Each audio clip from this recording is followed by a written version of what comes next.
Damn, Gary, some serious gourmet shit. What flavor is this? That's right, it's the all-hell medium roast private blend. Check out the Geek Grind Coffee Nerdrotic page for our other options like the Decadent, Feathers of Liberty, vanilla-infused flavored coffee. Or if you're looking for something darker, try the Dark Roast FNT blend of the Fellowship. You know what? Just buy all three. GeekGrindCoffee.com. Use discount code Nerdrotic.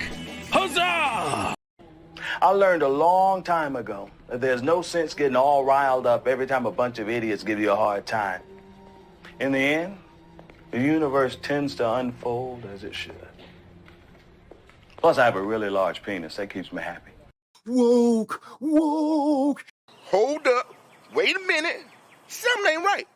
My mind is a raging torrent, flooded with rivulets of thought, cascading into a waterfall of creative alternatives.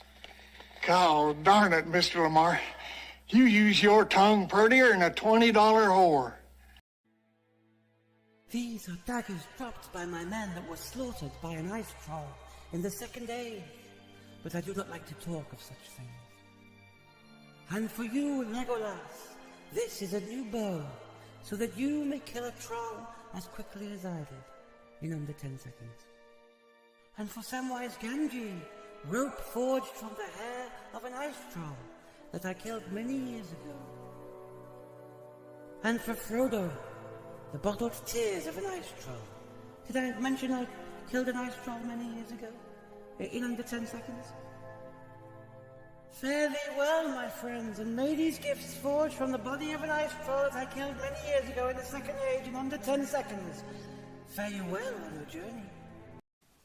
Did I ever tell you about Ahsoka Tano?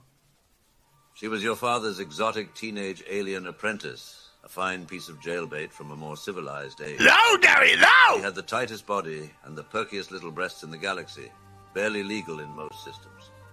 Anakin and I used to double-team her at the end of every success during the Clone Wars, and once in a while we'd even have the entire 500 first run of trade. So much like your father.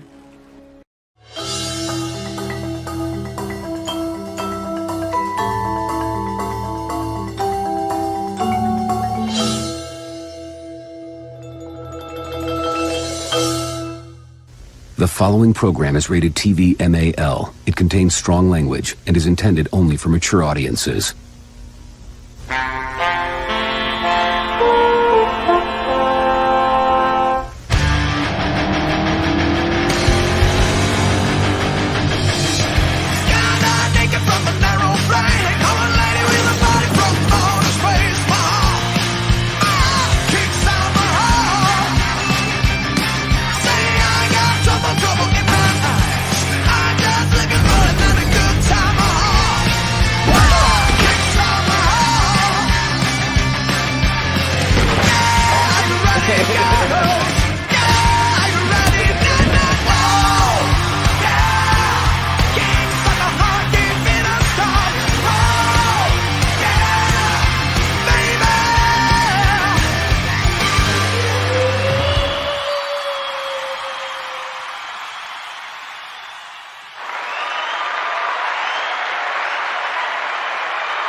I was a little late with the applause.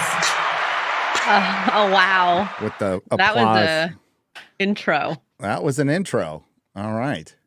Spat my food out. You... Get ready for that. Hold it like a dildo. It was like a porno. It was ridiculous. Good old meat saber. You can handle the meat saber better than anyone. Is that why she's the best Jedi out there? Well, not Jedi. Never mind. Anybody can be a Jedi now. So, it doesn't really matter. Fuck. Oh, just don't. I did. Just don't. When everybody's special, no one's special. Believe me, nobody is special in Star Wars anymore. No one. There's a lot of special. It's a different type of special. It's a different type of special. Yeah. It's a different type. Hey, if you had Olympics after it, yeah. Welcome to the real BBC Bagging, Boarding, and Chatting with us. I am not in Az's room anymore. The love story has ended. So sorry. So sorry. So sad. Who gets to keep half of the figure collection? Well, clearly me, because he's fucked off. Somebody's bitter. Somebody's bitter. Wow, what a crazy day here on YouTube. And I've been playing video games. I know, both of you. I have too. Yeah, both of you were like dueling streams. I was watching that. I was like, playing Lies of Penis. Lies. Yes. Well, I was playing like a penis. Oh. You sit on not happy with my performance today. You sit on a throne of penises. Yeah. That's it. Yes. You sit on a throne of. I heard that way too much. Not sat on a throne of penis. Fuck. The best of us. Well, things have quieted down a little bit in Az's world. Not really. No, but okay. I was just like, yeah, sure, okay. I just like turn on a gaming stream or something, be like, yeah, let's just play some video games today. Just there you go. Here we go. Go live. Pronouns, baby, pronouns. What the pronouns is singing the thing. They forgot pronouns. What the I'm just trying to hit something with a fucking sword. That's all. Yeah, I know. Is that why Gary left? Meat. That's pretty good, X-Ray Girl. There you go. You earned that. You earned that. So yeah, Russell Brand is banned. Well, he's demonetized on YouTube. That they've probably just been waiting for that excuse forever. Hollywood is decided to talk to each other tomorrow. Once again, the Armpit and the WGA, because they both realize that nobody gives a fuck about Hollywood, and the producers have already won. I will get into that a little bit later. And of course, Disney stock went down when they announced they're going to spend more money on the parks, which is funny. Anything Disney does, because it's just damaging, because it's a damaged brand overall, which I don't have a single problem with at this point. It's good that we see a corporation get its comeuppance. And Daredevil, Stephen DeKnight came out and slammed Disney, which was great. And we'll go over that. But first, so the Silverback is here. Did you see that video on Twitter with the grinning Silverback? People tweeted. Yeah, it's amazing, that was isn't pretty it? good. Yeah, I like that. Did you see the one where the gorilla eats a pepper? See that one? No. Oh. He's like really chilly eating it all, and then he sort of just stops and looks at the screen, and then it ends. I need to find this. You need to find that. Yes. Yeah, I had it. I didn't share it. I figured I should have. It literally. Like a hot pepper or just like a regular red pepper? Bell pepper, I think. Oh, okay. I thought it was gonna be hot pepper. Oh, and we can also talk about One Piece. Because it's magnificent and Ahsoka is shit. And hey, MauLer, it's hashtag Tano Tuesday today. Oh my god! I'm Maybe so we'll see excited. Anakin again. Maybe we'll see Anakin again. Somehow he came back again. I hope his lightsaber's not even red or blue this time. I hope it's different. It's red versus blue. Hey, yellow. He's now a Jedi Sentinel. We do have to point out that I am amongst rock stars now. I'm amongst mega stars, and I'm so proud to stream with the people I chase clout from, including the world famous Silverback and now trending on YouTube, MauLer. Oh my god.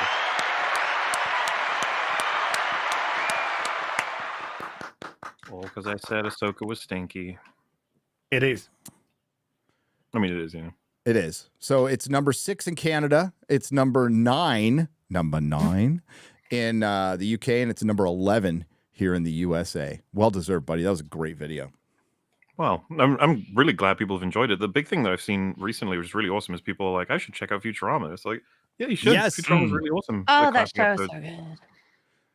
so good. It's kind of an underrated sci-fi, because a lot of people see it as like, well, it's a cartoon, something to do with Simpsons. I don't know, and it's like, well, it's really fun sci-fi. It's a great little, and it's like the '90s assumption of the future.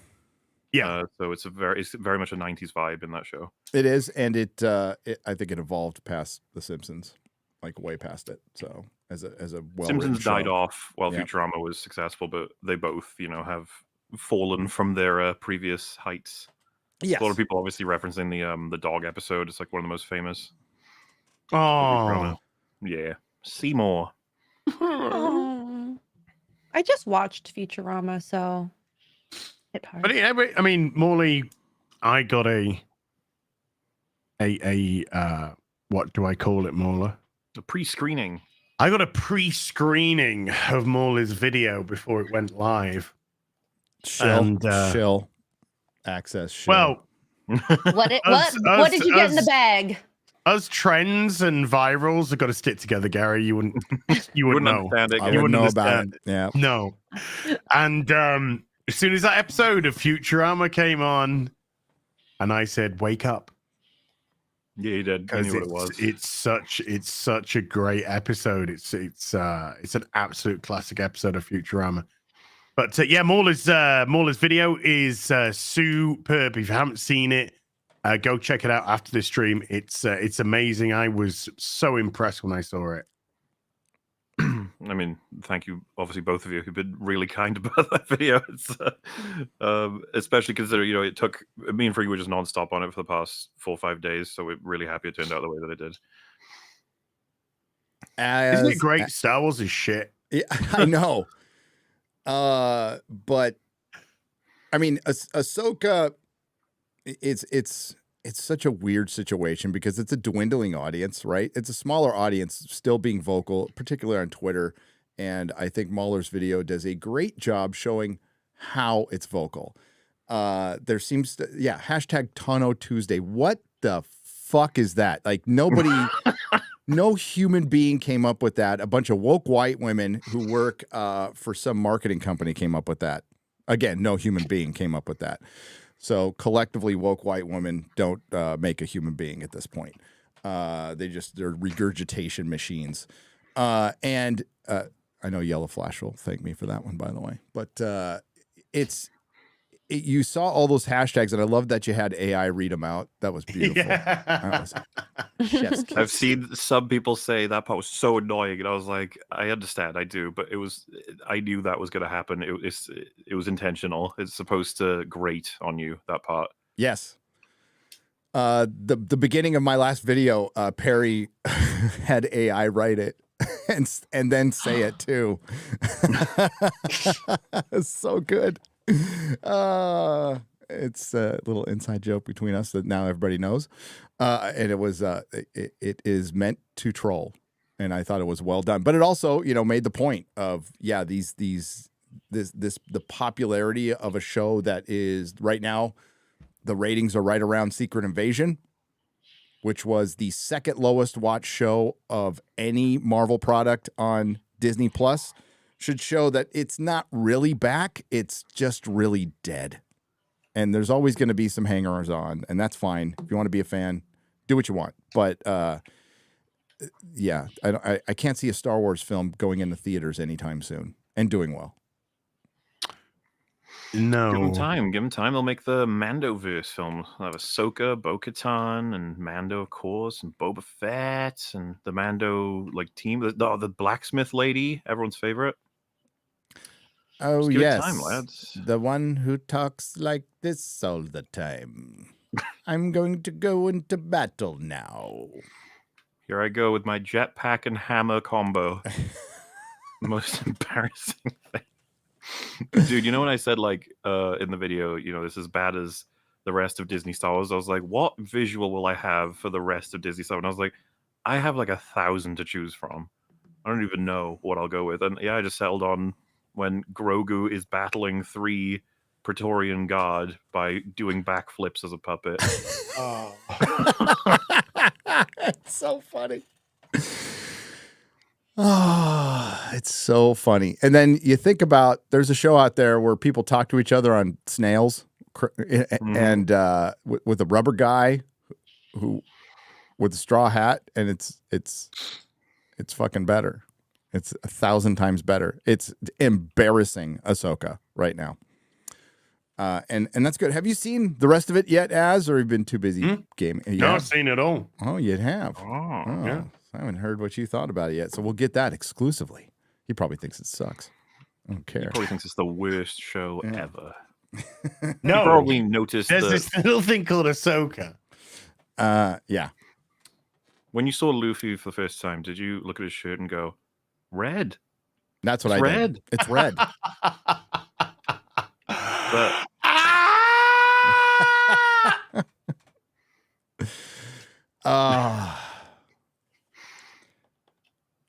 so we're back home, everybody. You feel the love and the energy. It's so fucked right now. And you know what? What we're robbed of is all the actors making things 1,000 times worse with their press junkets. And there's just not that going on right now. Imagine how bad Ahsoka would be if we had all the actresses telling us how much female empowerment there was in that show. I really miss that. I actually do. I do miss that right now because I think it would really be the shit cherry on the shit cake for Ahsoka. They were like, finally, a female character in Star Wars. I know. It's been so patriarchal. The first one ever. It's been so patriarchal. At last, a Jedi without Force abilities. Why does she need to be a Jedi? I don't get it. Why does, like, Filoni, I mean, why you want her to be a Jedi so much? So that she could have a scissoring competition with the other one. Wouldn't it be really fun to have a character who, at the concept of being a Jedi, is like, fuck that. No way. I don't want to be a Jedi. Well, if there's going to be a Padawan in the show, why isn't it Jason? Yeah. Mm-hmm. The one with the Force? The one who actually is Force sensitive, yes, and whose father was a Jedi. Well, probably because he's male. Yes. Yep.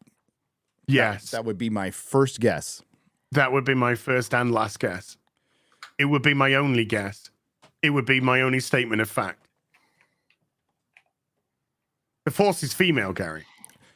It certainly is. Even is. if you can't fucking use the fucking thing.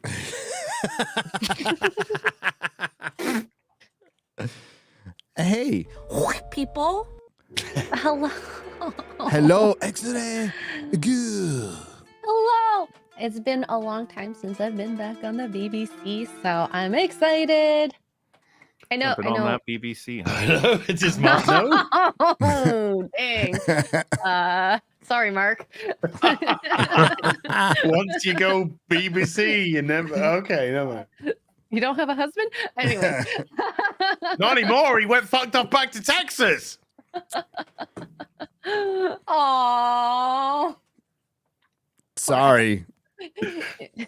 My dogs missed me. My dogs missed me. They're probably sitting outside the door right now. They have not left my side since I got inside the house. So, same thing. It's really like when the dogs wake up in the morning, they'll like stand right in front of the door being like, I know you're leaving. How dare you? Left me for right. forever. Yeah. So yeah. Are you ever coming back? I know. And they're so good at guilting you. They are. They are so proper. The little puppy eyes. And yeah, it's terrible. I've been watching good TV shows like Doctor Who and loving it. So you poor people that are watching. I've been rewatching Farscape. There you go. I've been watching Buffy. I've been watching Black Knight, which is a Korean TV show. I'll check that out. I've also watched One Piece 3 times all the way through. 3 times? Yep. I watched it on the whole entire plane ride back. I downloaded it on my phone and just watched the whole thing. Time well spent. Yep. Plus, I hate flying, so it was a smooth flight. Giant plane. I got like little moist towelettes, little warm. It was very classy. Yeah. Very nice. Yeah.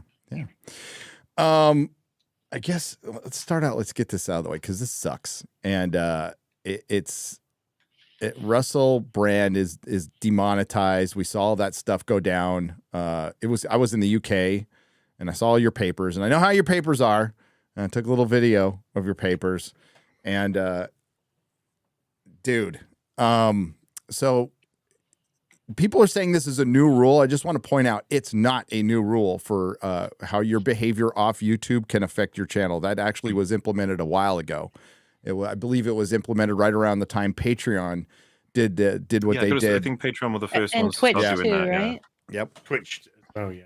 So it's not a new rule. This is something they've had, and they're using that. It could hurt the ecosystem of YouTube. Although there are people currently making money on YouTube right now who have abused people openly and been caught for it, but because they have the right politics, they get to stay. I think YouTube was just waiting for an excuse to get rid of Russell Brand at any point. Again, we don't know what the truth is. I have no idea what the truth is. We'll have to wait until investigations happen, if there's a police report, whatever. Just innocent until proven guilty. And I hope he's not guilty. I hope these things didn't happen. He's been pretty open about his life. He's in recovery, right? So he had a promiscuous life. And when you have a promiscuous life and you were in the Hollywood and, the entertainment circle in the UK, well, you hang out with some not so nice people and people who will do anything, and I mean anything, to get famous. So there's that, and then there's real victims. And what happens is when the fake victims don't get punished, it really, really damages the real victims, right? So that's what we're still doing. The Me Too cunts are back, basically. But we'll have to see what happens, because honestly, I don't know. I saw one of the messages that was provided with proof, and it was clearly photoshopped. They showed it on Geeks and Gamers Daily. You could see the line, you could see the difference in text. It was clearly photoshopped. So that makes me very suspicious. So we'll see. It's really interesting timing, because he's speaking a lot of truth to power. Plus, he was in the club, and he decided to go against the club, which we all know what happens. This is why it's more important than ever that if any of you have the gift of gab, and you have a microphone and an internet connection, and you want to start a hobby, to start it, because people are going to get plucked. That's just the nature of this culture war. People are going to get plucked, and we need people to replace them, and not just one person. You can't put all your hope in one person. I don't want Russell Brand to get canceled, but if he does, we need 1,000 people to replace him, that tell the truth, that are authentic, no matter what happens. That's why it's really important for you guys to speak up, especially against this corporate media, which I know isn't telling the truth. They're the ones not telling the truth. They're the ones with the agendas. They're the ones who are trying to push all of the messaging that we have been pushing back against, which is essentially rules on life and against freedom. None of us have ever been against an individual. If an individual wants to identify a certain way, if it makes you happy, then go do it. We're talking about the collective being used as a voting block, being used basically and exploited by these corporations who are inherently evil, to shield them from criticism by dividing us. That's as when you were talking about pronouns, if people want to use pronouns, you don't give a shit. It's compelled speech. It's compelled speech. That's what we have a problem with. Yes. You play whatever game you want. I don't have to play your game. Yep. But you want to compel me to play your game, and that's what I'm not okay with. Yep. And that's what we will continue to not be okay with. It doesn't mean if there's an individual out there who's trans and you're completely happy and you're not compelling anybody, you're just minding your own business, we got no problem with you. Ever. That's part of a free society and individualism, which I am completely for 100% all the time. But when we start having the proper speech, the authoritative sources that we heard from are the ones trying to take out Russell Brand. So you can't help but be suspicious about it. And but this accomplishes what organizations like BlackRock and Vanguard want. They want to destroy these systems. They want people to not trust them.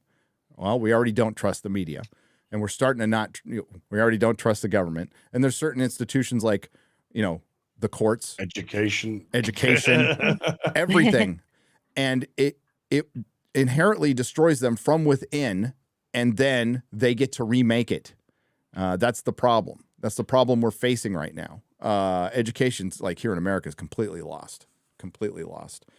I saw a Thomas Sowell quote. I'm going to paraphrase it because I don't remember it word for word. But basically, unions are keeping schools crappy. Unions are keeping Hollywood crappy. That's what they do now. They're political organizations, one-sided political organizations that cannot be trusted, or especially around your kids. If you look into just briefly, what school unions here in America, who they protect. You can do your own homework on that. And healthcare, of course. Healthcare. We just had to give up our healthcare insurance because we were paying for it and nobody took it. Like, absolutely nobody took it. And we're like, well, fuck. Might as well just get rid of it. Just, find something better. Or, we also have, like, we have private doctors you can go to and pay a flat fee to go see. But back to Russell Brand real quick. He made a video, said this was coming. 2 days later, I walk into Heathrow Airport and fucking every paper except for like one had his face on it and the word rape.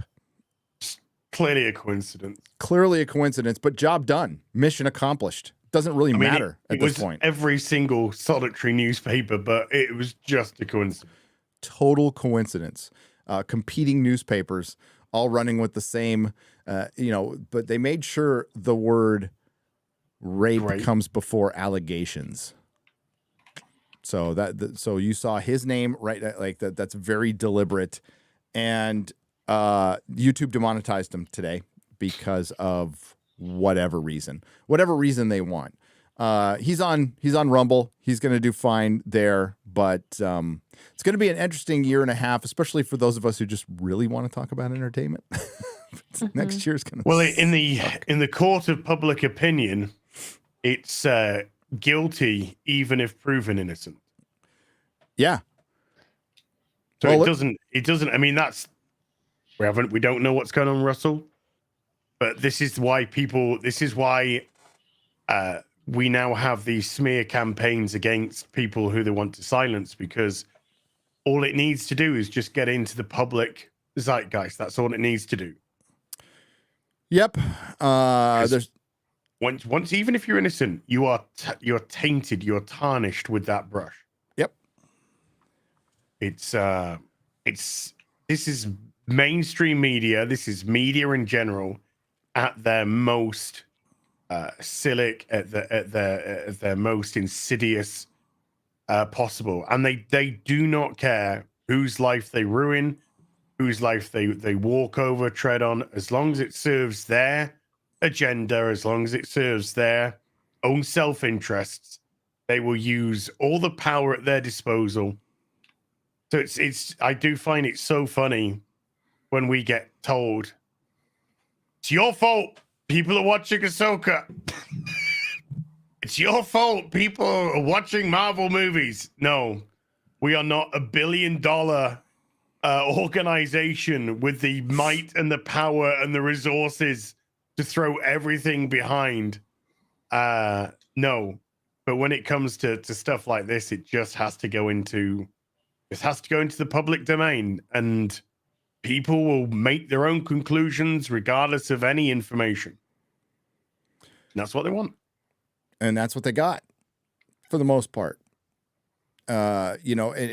What's very strange is, there was a time when journalists really prided themselves on, I'm here to speak truth to power. That's what was supposed to be the thing. But now you are the power. You are part of the corporate machine that you serve. And this is about submission. This is about getting people to submit and be afraid. They are literal. The media is now a wing of the state. That's without a doubt. There's no doubt about that. Elon exposed how many alphabet agencies were at Twitter actively working. You don't think that's everywhere else? You don't think that's at fucking Disney? It is. It absolutely is. Should this be illegal? Yeah, I think so, especially with a certain alphabet agency that's not even supposed to work within America. But That doesn't seem to matter. There's a different class. There's the political class, and then there's us. It's a big fucking club, and we're not in it. We're not invited. Yeah. Nope. So it sucks what happened, and this does damage to YouTube. I've already gotten emails like, fuck YouTube, and, I get it. But, we need to stay here. We need to be smart, and hopefully, enough of us stick around to where this keeps going, because people are going to fall, especially if you start getting heavy in the politics. People are going to start falling again. We saw it happen to Salty Cracker and everyone else, and we're going through another wave of it again. Even with Mama Susan gone, doesn't seem like anything has changed except for shorts. Fuck shorts. When are you going to make a short, MauLer? Those are people say it. I did. Oh, you did. 5 minutes. You did. You I did. fit short. Aww. Well done, by the way. Well done. you. So, yeah, that bummer serious stuff is out there. And again, just to be clear, we don't know the truth. We don't. But that's why we have the court system. Yep. It's okay to question everything you see. Mm. And people out there going, well, you shouldn't quite fuck that. Question everything. All right. And it does suck for victims, but where was that backlash during the Me Too movement when a bunch of innocent people were going down? I didn't hear that much then. And we saw what Me Too ended up being was a massive power shift for Hollywood. We also saw that members who were part of the organization were actually doing the things they were accusing people of. Yeah. And they were women. Asia Argenta? Yeah. You might want to look into Asia Argenta, people. Yep. Don't look into her husband, though. Well, her partner, though. Well, Amber Heard was a big part of Me Too as well. Amber Turd. Amber Turd. Having watched the whole Heard Depp case, watched all the evidence get brought forward, watched prosecution, the defense, I've watched everybody who came up on there. I think it's safe to assume that if you watched it all, it was very clear and obvious what was going on there. Mm-hmm. Very clear. So much so that they returned in his favor on all but one, was it? All but one of the allegations. There are still people, even now, that are with all that information readily available, that don't care. Their mind's already made up. That is why the court of public opinion, that's why media do this. That's why they do this, because they want to bypass the court system. They want you, without the evidence, without preponderance of evidence, without any of this, to make up the decision that they want to push narratively. And there's no doubt, as you've said, the way that they phrase certain things, we don't know the information. We don't know exactly, but we certainly know the narrative of the mainstream media and where they're coming from. Mm-hmm. Well, this is why they mix identity into politics, so you make it part of your identity. So you have to root for team and identity and group over person. It's a very union way of thinking. It's a very collectivist way of thinking, instead of as an individual who might objectively go, wait a minute, that's bullshit. Because if you do that, then you're questioning yourself. And that's what's permeated through marketing and everything. That's why I say if just because you might be gay or bisexual or whatever, that doesn't mean you're part of the alphabet community. Because the alphabet community is, to me, it's a far left political organization. Has nothing to do with your sexuality. It's got everything to do with dragging people in, becoming part of that collective, which means you have to have our politics and be aligned with our politics. Otherwise, as you've seen, you're not part of that club. Nope. You will be cast aside. You are not. We will not recognize you as this or that. And, even Biden during his election campaign, when if you don't vote for me, you ain't black. And I'm just like, listen to him. He's telling you the truth. He's telling you exactly how they will treat you if you are black and you don't vote for him. You will not be part of this. So you have to believe people when they tell you exactly who they are. No, be yourself, be an individual, be who you want to be. Yep. But that's your decision, not other people. Absolutely. Absolutely. So there. Let's talk about MauLer's video. What do you want to talk about? I think it was a perfect takedown and an explanation, especially you bringing in Futurama and the Buffy episode. I thought it was a well done, and it really displayed in detail like why Ahsoka isn't working for most human beings. Well, most people don't care, by the way. Most people aren't watching it. It's behind a paywall. And again, it's one of the lowest viewed as far as we know. Ryan was talking about this on Geeks and Gamers Daily this morning, but Elemental came out and Disney threw out some numbers again, and apparently it's double the viewership of Ahsoka. Elemental, the flop, the absolute flop, Pixar flop, is beating it now. So what you did, MauLer, I think was very good, especially with the discussion of, going over the last couple of weeks with Anakin returning again. It's almost like everybody just forgot that he came back a year ago in Obi-Wan. Yeah. And actually was in the story, right? Well, and what's the fate for Ahsoka? It's to be forgotten. That's what's going to happen. Yep. Oh, these last 3 episodes, I've seen people saying like, the last 3 are going to add on to the episode we just had. I'm not even sure that's true.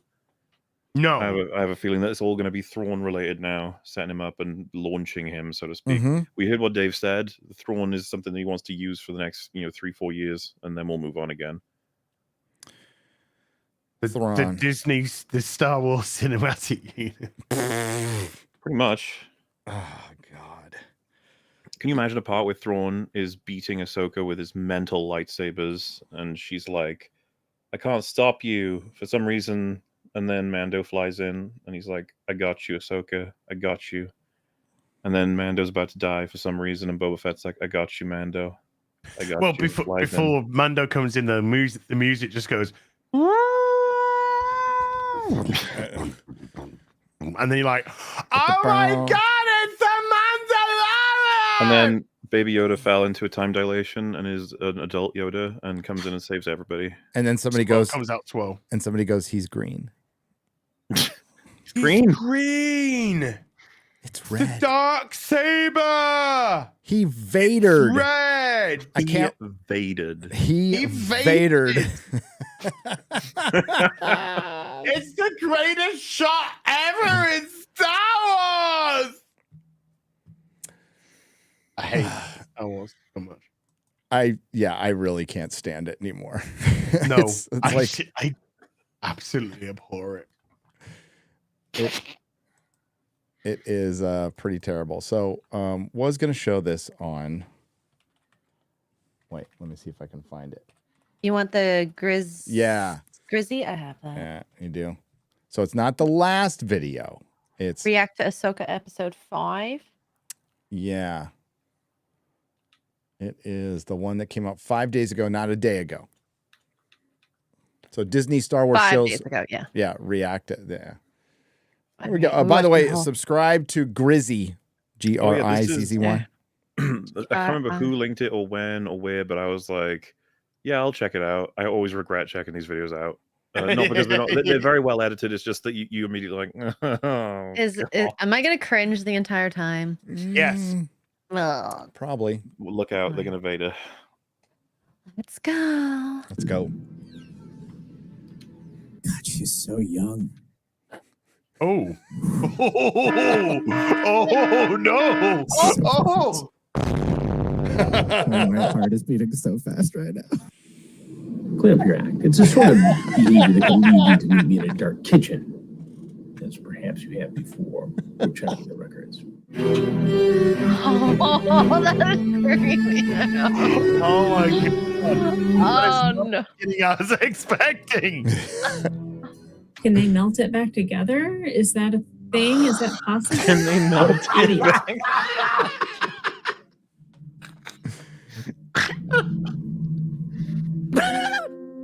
It is Disney Star Wars. They're probably good. Oh, he's never too old to learn, Snips.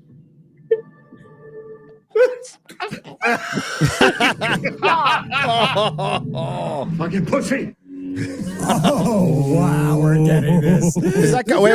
Pause it. He Pause switches it. back and forth between. We got to rewind Pretty that. lights. Was that guy in his pajamas? Yeah, I think so. That mofo was guy? in his pajamas. Are they Star Wars pajamas, though? That's the question. With this guy? In the middle. I think the one in the middle. Yeah. Not the one who's very happy for an underage girl. Oh no. All right. No! Hit play. We're getting this. It's happening. Oh, yeah, they were He switches back and No, forth. I think it's a between Rocket Anakin and Vader. I'm Raccoon. gonna lose it. I had to fight a drag Yes. queen for the last black eyeshadow. Yes.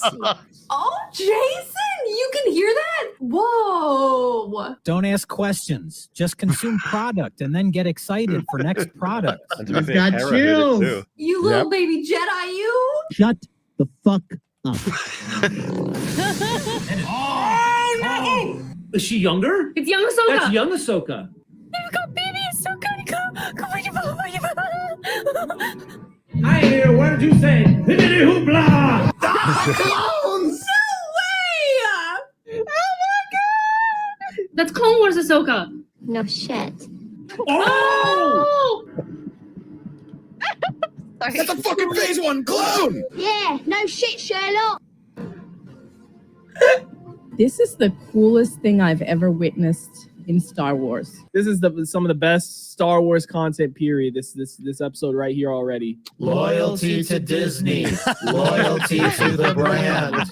This is some of the. This is I'm just speechless. Everybody shut the fuck up! Everybody shut the fuck up and appreciate what we're having right now. No! Wow, young Ahsoka. Oh. Christian Whoa, Harloff. Christian. I'm going to need you to take a seat as well. Let's fucking go! Oh my gosh. Oh my god. Are we gonna get Rex? Why are you crying? You know who that is? I don't know. It's Rex. It's Rex. Oh no! There he is! There's You know, a lot of people ask me what it is exactly that I do on this channel. And I think I've finally found a solid answer. I work with retards. Hey, want to hear the most annoying sound in the world?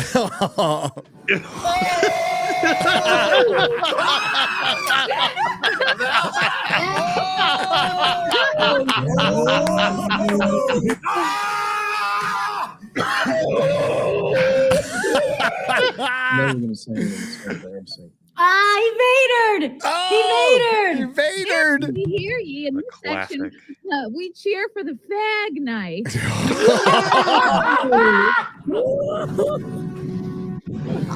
You really need some help, but a regular psychiatrist couldn't even help you. Oh, wait a minute! Oh, she's in the mood! She's in the mood! Rex! Can you, like, shut up?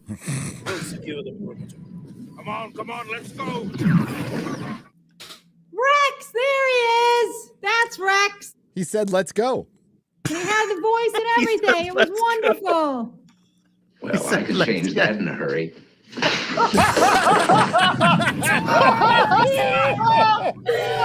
Rex! In live action! Come on, let's go. I'm taking that clip and I'm using it in every video. I know. You are fake news. Ooh. Oh. Red. That's red. Red. IQ of 160. Oh my god. This is George Lucas. I know. No. George, No. I think you better have watched this. Oh, I'm stressing. Oh, I'm stressing.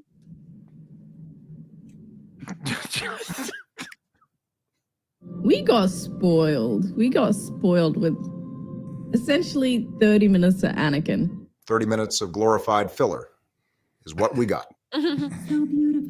This is 51 minutes. So that means we're probably getting some Thrawn and Ezra stuff in here. Well, folks, Mama's wrong again.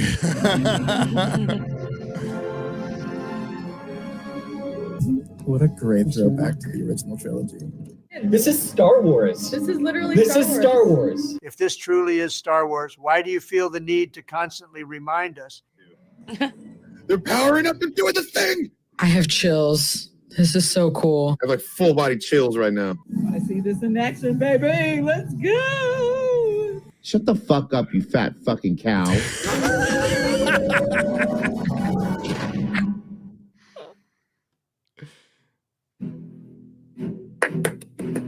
Good job, Dave. If you're happy and you know it, clap your hands. Dumb cunt. Dave Filoni, Dave Filoni, you have my soul. Dave Filoni, you utter genius. Thank you so much. Thank you. Jesus Christ, the fucking meat riding here is pathetic. Dave Filoni, I'm not worthy. I'm not worthy. I'm not worthy. I would have preferred an entire episode of Anakin, but also I didn't really think they knew where they were going with it. So I think they did it wrong. Unbelievable. I have a hard time saying anything bad about the corporate or anything establishment. Ugh. Thanks for watching. Make sure to check out some of the other content live on the channel. And if you enjoyed the video, please like and subscribe. Yes, this is Grizzy.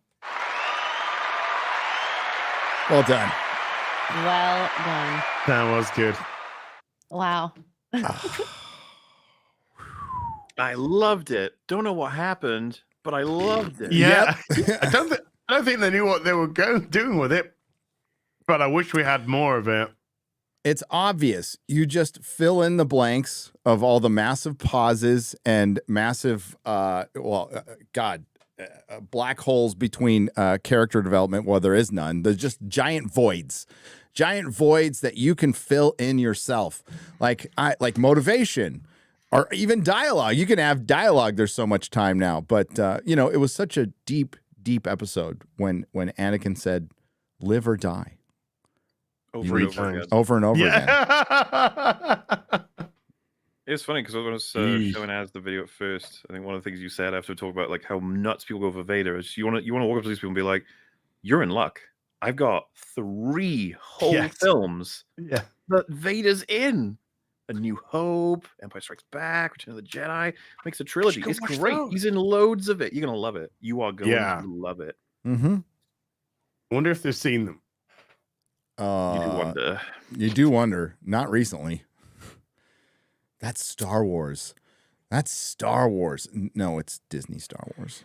It's very much Disney Star Wars. The epitome of Disney Star Wars. That's what it is. It was just jangling some keys, self-referential, nothingness. Recognizing colors. That's what we're down to. That's red. Can't wait I'd be so fucking depressed if I'd written a story with like all these layers of subtext and all they have to say about it is that character has a weapon that's colored red. Mm-hmm. I didn't watch much of Ahsoka, but I did see the space whales, and for some reason I really thought when Ahsoka was going to talk to them, the whale was going to start talking like how Dory spoke to whales in Finding Nemo.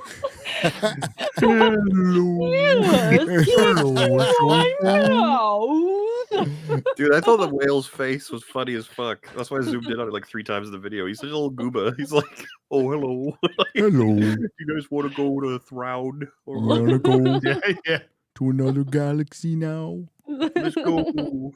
Let's go. Just And pop she just gets, like, yourself into my mouth. goes into a completely different galaxy with nothing. All the whales like, I have no idea what you wanted. Yeah. I don't know what a thwart is. I'm a whale. I'm a whale.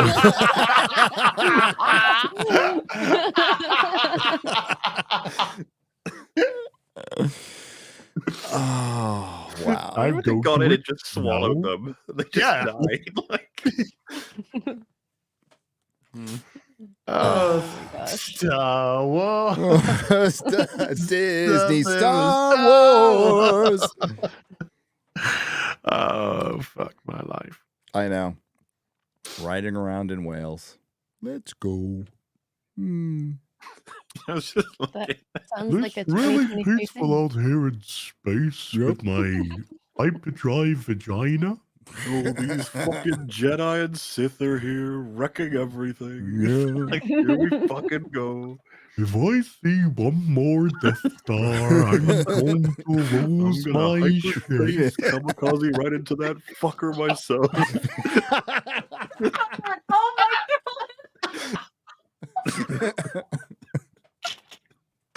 Oh my god, we just wrote a better episode of Ahsoka.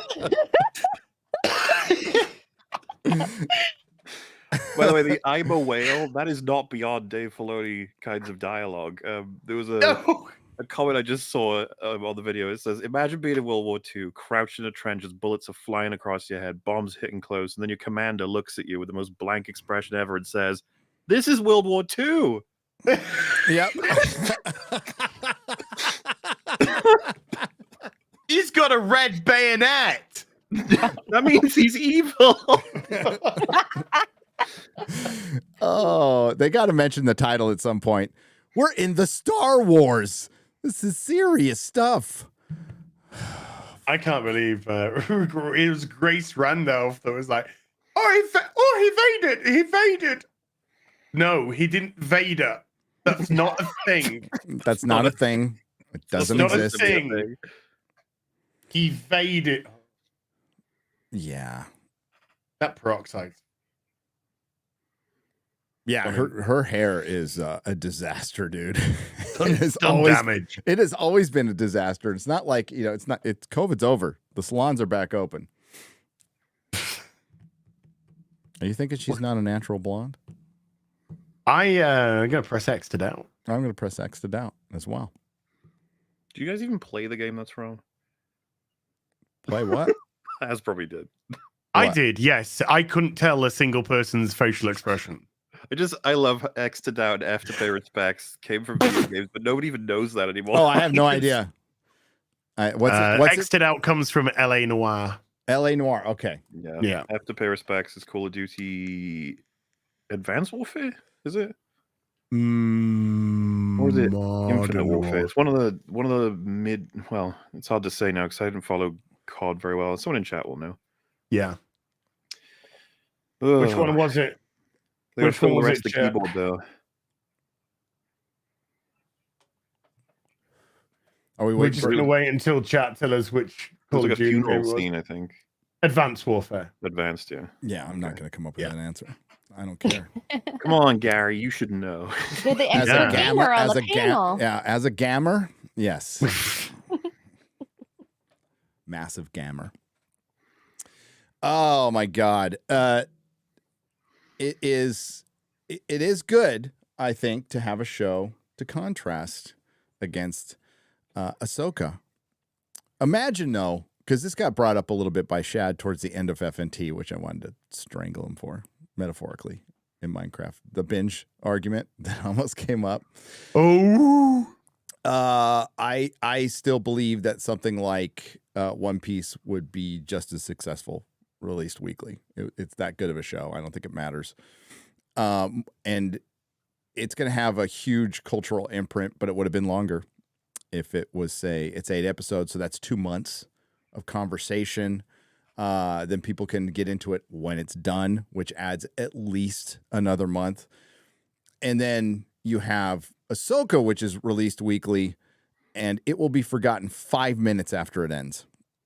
And it still depends on having good content. You have to be able to write. But Disney at this point has proven time and time again. I don't know how, like the thing that's probably frustrating to a lot of critics is seeing the repeated patterns that we see with Ahsoka, which are this is exactly what was going on with Obi-Wan just a year ago. We were having these same fucking arguments, like the same one, but it's with a shrinking fandom. More people are diving out. And then when you have One Piece, which is like exquisite characterization, it embarrasses it, as it should. Good art should embarrass bad content. And that's all Disney produces right now, and will for the foreseeable future. Nothing is going to change. Absolutely nothing is going to change in anytime soon. If they've turned something around, it'll be 5 years from now. And nobody's going to care. Nobody's going to care. Star Wars, even if they put it on ice and they bring it back 10 years later, I don't know if it would even succeed at that point. You know, I think. Do you have a pen and paper handy, Gary? I do. Can you just do us a favor? MauLer, you can't do this, but can you mentally do this? MauLer, can you do this in your head? Could you just write down what you believe the plot to Ahsoka is? Okay. Don't Okay. Okay. I was able to write down I quickly 'cause it's was in my going to head. say, let Gary finish his writing, then you go first, MauLer, because you got no. I've written the plot Okay. to Ahsoka. I've done mine. So, and this is best faith, okay? I'm Best faith. also- But honestly, best faith, not. Oh, shit. Okay. No, best. Best faith, Gary. Okay. So what is the plot for Ahsoka? best faith take. If someone said to me, the season's out, what's it about? I'd be like, it's about Ahsoka trying to prevent Thrawn from returning to the galaxy to bring back the Empire. Yep. Okay. What did you write, Gary? Oh, well, I wrote women find balls, cross their arms, and stare at each other. Okay.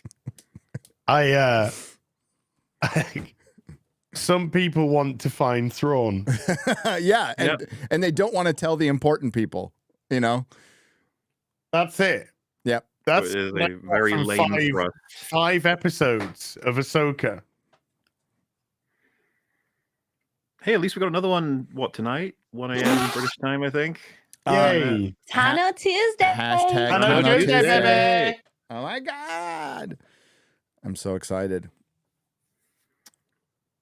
And there's 3 episodes left. It's 3 weeks. And then we get Loki. Loki's coming. You know, the biggest disappointment is they push back Echo. I was so disappointed about that. January next year, though, baby. Happy birthday to me. Yeah. You know what? It's great is I'll be able to get you your birthday present by your next birthday and say it's for the. Oh, so you're already writing off Christmas there. Gotcha. Maybe not. I found all the stuff. I did. I found it all. Hey, could you pull up that Daredevil article? Daredevil. So no, I don't have that. I ready. think this is it's in Discord. So Stephen DeKnight, who worked on Daredevil, which is the best thing Marvel in live action has ever produced,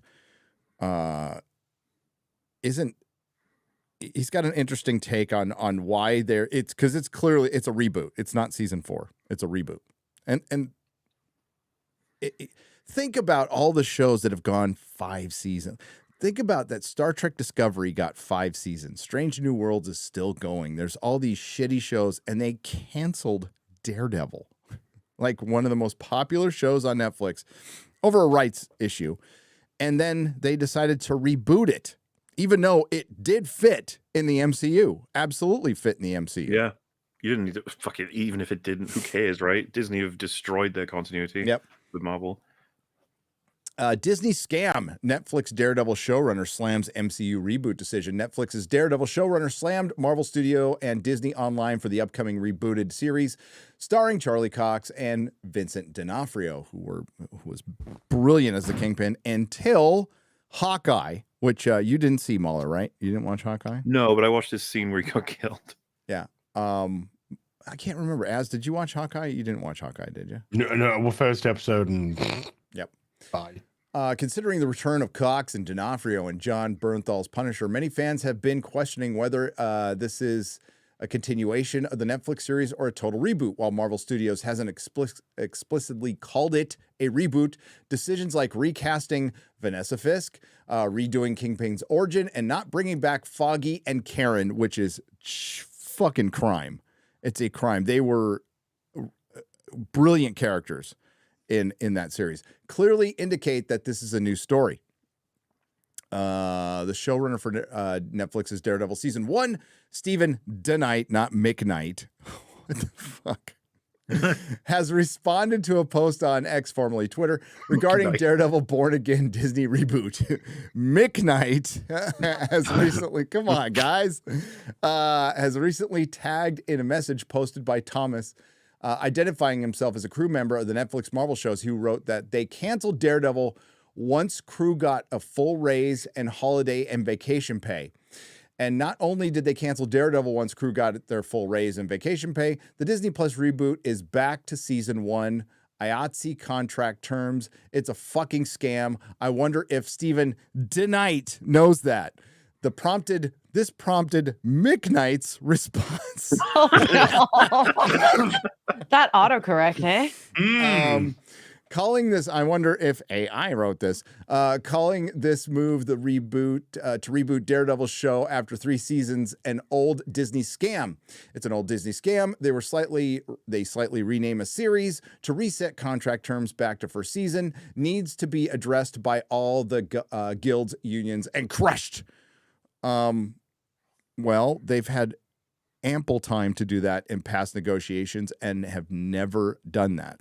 You want to know why? Because your unions and guilds don't give a fuck about you. They don't. If Born Again, by the way, Born Again, the storyline was already done. It was already done in Daredevil season 3.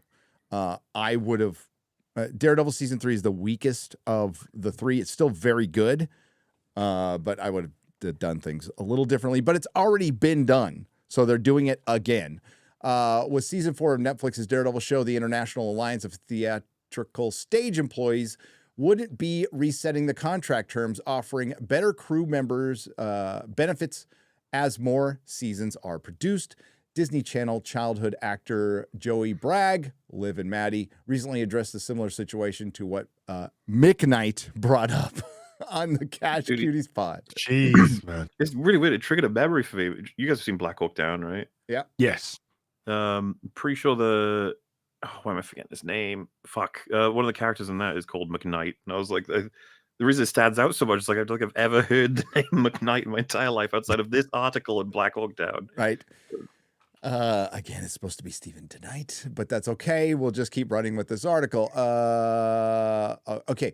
So he explained that the company didn't have to pay 100% of the minimum wage to the actors during the first 3 seasons. In the 4th season, Disney rebooted the series to Liv and Maddie Callie style, utilizing the loophole to pay its talent less money. Other Disney shows like The Suit Life of Zach and Cody. The Sweet Life? Sorry, I'm fucking ignorant. And Hannah Montana rebranded their 4th seasons, becoming The Sweet Life of Deck and Hannah Montana Forever, respectively.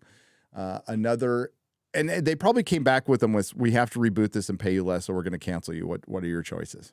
That's probably it. Probably. Yep. Another interesting example is Bunked, successful Disney Channel series that was initially a spin-off of Jesse following the 4th and final season. I don't know any of this shit. I've heard of Hannah Montana. Never watched a second of it. Major television companies are no strangers to working around rules and exposing new ways to save money and potentially avoid paying their workers. So it should come as no surprise that there are 2 ongoing actors and writer strikes in an attempt for fair pay and compensation for a new streaming world. Of course, actors like Charlie Cox and Vincent D'Onofrio, who are going back to the series and probably being paid pretty well, are pleased to be welcomed into the MCU, having already appeared in a total of 3 times since 2021. Unfortunately, every time the one time they in Spider-Man No Way Home, it was great. It was great. Anything after that was shit. However, those who worked on Daredevil show and other Marvel series on Netflix never reached a 4th season. Many fans are excited to see the reboot, but it appears to be coming at a cost. Yeah, a cost of good storytelling. amidst the ongoing strike spurred by the fight and more equal fair pay, blah, blah, blah. It's disheartening for many. Yes, and they also, they've taken it off the release schedule, and they are currently not working on the show, so it's going to be a couple years away. And the further it gets away from the Daredevil Netflix series, and without people like Steven DeKnight involved, it will suck. It is DOA. Don't get excited about it.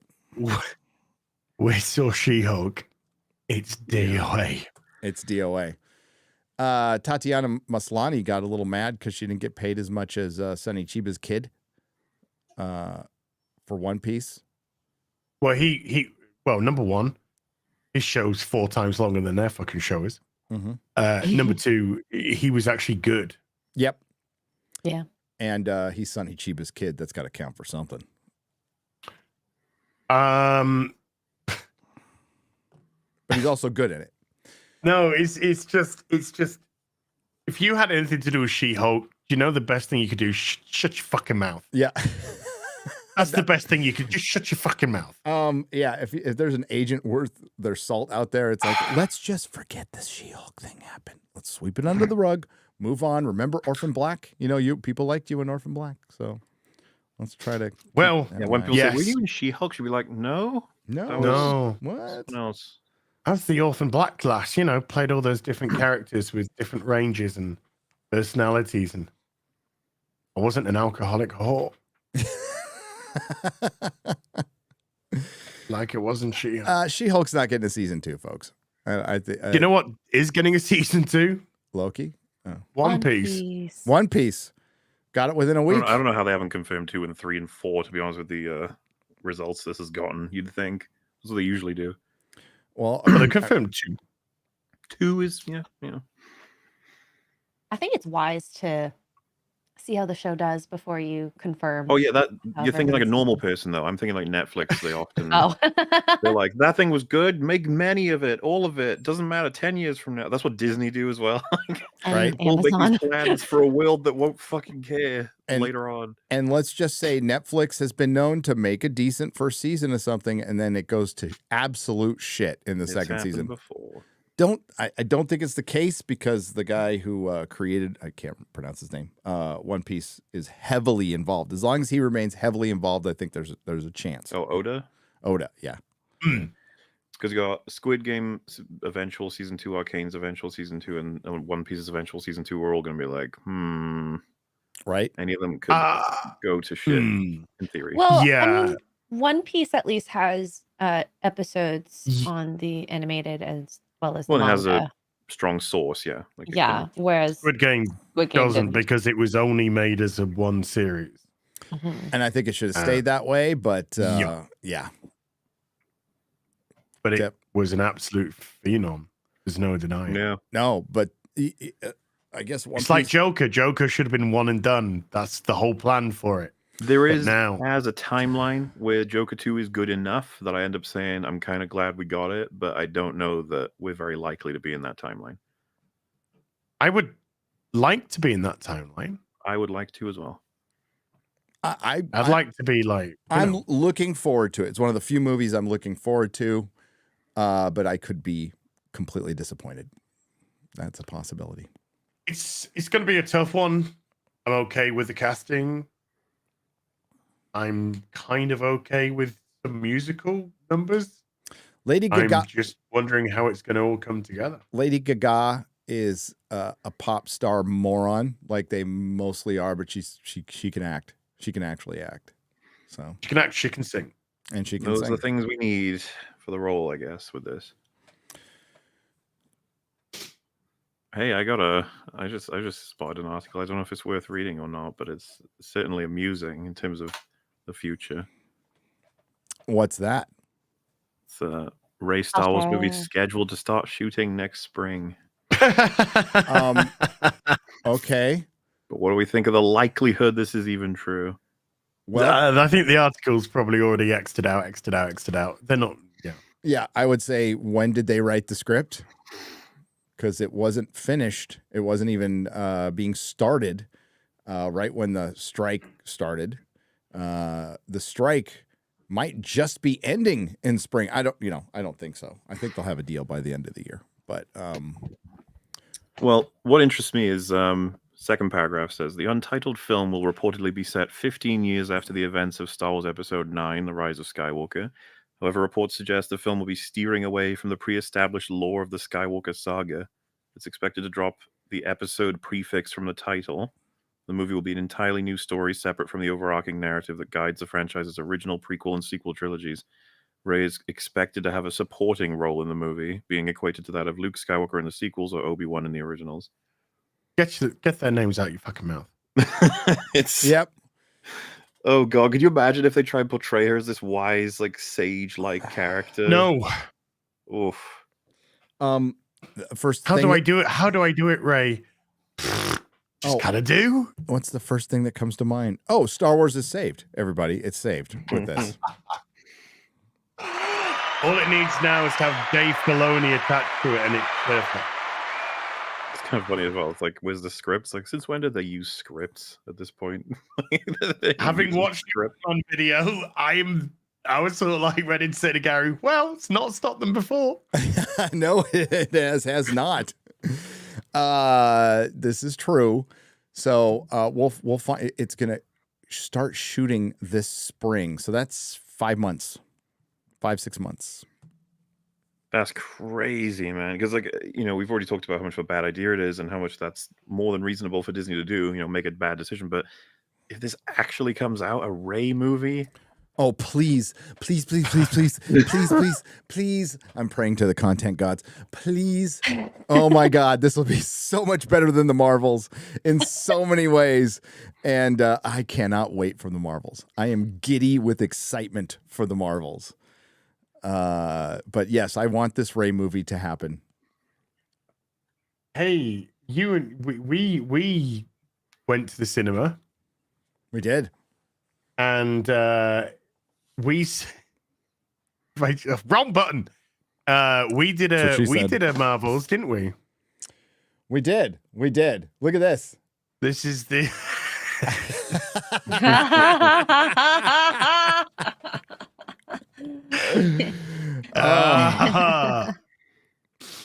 we could have gone in many directions. Dude, I can't wait for it. It's just a little over a month away, so it's not that far off. It's almost October. It's almost spooky season. MauLer, are you excited? Absolutely. It's the best time of the year. Mrs. Nerdrotic is putting up the Halloween decorations today. I'm so excited. No, I'm excited for this movie. It's going to be this is going to be a giant shit show, a giant flop. I know the director's trying to cover for herself by saying, "Oh, I'm concerned that without promotion, it's going to hurt the movie." You know they're going to probably use that. Without promotion, that's the biggest promotion this movie can get. Yeah. Oh yeah. And I did hear from a drinker, just the because we're in the same chat with these people, from a very, very, very good source that this is the lowest. This film tested the lowest of any MCU film in its herstory. Does it have any dead babies in it? No. It's beating Aquaman 2 then. Well, that happened in the comics. I know. In the 70s. I know. In a time before they did dark shit. Like, well, they were still they were doing some dark stuff with it back then. Remember how Aquaman did over $1 billion because women just wanted to see Jason Momoa's buff body. Samosa. Yeah, Jason Samosa. Can you blame them? He's such a charming fella. Well, it's just like, hey, you know that movie that you watched because you wanted to see the guy's buff body? Jason have a dead baby. Oh, Jason Momoa. Oh, I'd be down for that. Yeah. Apparently, people walked out of the theater during the test screening. Yeah. Just imagine the people are going to walk out of the theater But when they there's watch money the involved. Marvels. You just want to know, like, what was it? What tipped them over the edge? Have they got any vague, broad comments? I'd love to know. This is like, I think it's the how they killed the baby. But yeah, they killed a baby. Like, you go to an Aquaman movie to see Jason Momoa glistening wet. That's why all the women went, right? Because more women went to go see Aquaman than Captain Marvel by I think like 15 to 20%. I did a video on it. Like, God, it seems like forever ago. But you know, Captain Marvel is supposed to be about female empowerment. Vast majority of the audience was male to go see it. That's probably why Bree is in like a tight white shirt in the second in the sequel. At least you're embracing the bobs. You know, I can respect that. But yeah, dude, I think it's probably this film could do worse than Blue Beetle. I think it could do worse than Blue Beetle. You heard me. I think that's honestly, I think that's going to be a really difficult feat to do worse. Feel than like Blue it's going to beat out Blue Beetle, but it's not doing well, obviously. Blue Beetle is currently. Let's talk about it. Let's talk about Blue Beetle's box office. I got some good news. Okay, what's the good news? Tacos are still good? The good news is that Blue Beetle worldwide has just done its production budget. Yay. The bad news is that means it's about $250 million away from profitability. It's only just gone over 120 million worldwide. Oof. And it's already on, isn't it already on HBO Max, whatever it's called now? I think so. I don't know. I know Flash was on there. The good news is, though, yesterday, somehow it's still at 2,300 theaters with an average of $65 a theater. $65. That's not. That doesn't even cover the employees' wages. No, it doesn't. Oh my God. And so somehow from the last Monday to this Monday, it managed to drop 80%.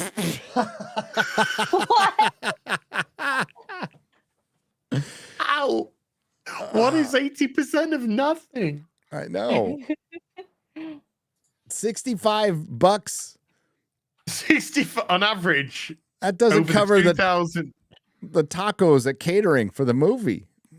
No. And then we're like, it did $154,000 in 2,300. Holy shit. Yesterday. I think Aquaman is going to be right down there. It's going to be the very first box office plop. And the budget is over 300 million now. Over 300 million, so it's going to lose a lot more money than Blue Beetle because it's been. We're looking at 758, being generous. I know it's been like, okay. So you're noticing? Did you see in that trailer like Aquaman has his glistening Aquaman costume on? Yeah, I think that was that. Well, he had a stealth suit, but then he has his like actual. Oh, he's orange and green. Yeah. Apparently, like that they had to put that on more because he was in the stealth suit or what. I don't know if that's true or not. That's what I heard. And it looked like shit. What? It looked like he was wearing a CG suit. He looked like a floating head on a CG suit. No. It's bloody. A floating awful. head in Asgard. Right. Should have just been topless. Maybe there was a floating dead baby next. Or it was probably a floater and Amber Heard was around. Yeah, Amber Heard. Oh man. How do we know where Working to her dive for territory. Atlantis? It's where all the shit's just bobbed up to the surface. Just go straight down from there. Oh. Hey, sometimes you just it's right there. A floater is just dangling and you got to take it, you know. It's just floating. Oh, I can't wait to put poop emojis in my review. That's I'm looking forward to just lots of poop emojis floating in water. Yeah, just gonna have Aquaman. The thumbnail's just gonna be poop emojis everywhere. And Amber Heard, like, Oh no. Oh, poor Aquaman. Poor Jason Momoa. Amber is a turd in the new Aquaman movie. Oh God! And now we're in this stretch because the Barbenheimer thing has kind of faded now. I know, and now although Oppenheimer's like looking at $1 billion, which is incredible. That's unbelievable. Incredible. Yeah, it's currently on 912 million worldwide. That's absolutely incredible. And now we are in the dry spell that could last an entire year. You know, we do have some movies coming out next year, but most of them been delayed. Deadpool was supposed to come out in May, dude. Deadpool 3. Not happening. So the one Marvel movie we know we're going to get is Black Falcon Captain America. You excited about that? What, a fake Captain America film? That's Paul's filming, right? The fourth one? No, they finished it. Oh. That's the one they finished, but it's the only one they finished. Thunderbolts, I don't think it either paused or didn't even get started. But they do have some finished shows, guys. Agatha, whatever the fuck it's called, is done. Ironheart has been done. Echo has been done. These are all finished products, have been finished for in some cases a year, but they're not coming out yet. I wonder why. Ironheart finished January. Yes. So it's ready to go. It's not 9 months in post-production, folks. It's done. No. It's done. The only way it's still in post-production is if they are desperately trying to salvage something. Well, that was the thing with Aquaman is it's been massively reshot at least once, probably more than that, twice. So 300, I think 300 million is a low estimate, is a very low estimate, not counting marketing, which means, let's just say it's 300 million. So it's got to make like 700 million to break even, 750 worldwide. And at least it's going to make $75. So it's not a big surprise. Warner Brothers is like, let's focus on a Harry Potter series and Lord of the Rings, and James Gunn is screwed, by the way. Oh, screwed. The new DC universe is DOA. Yep. I don't think it even matters at this point.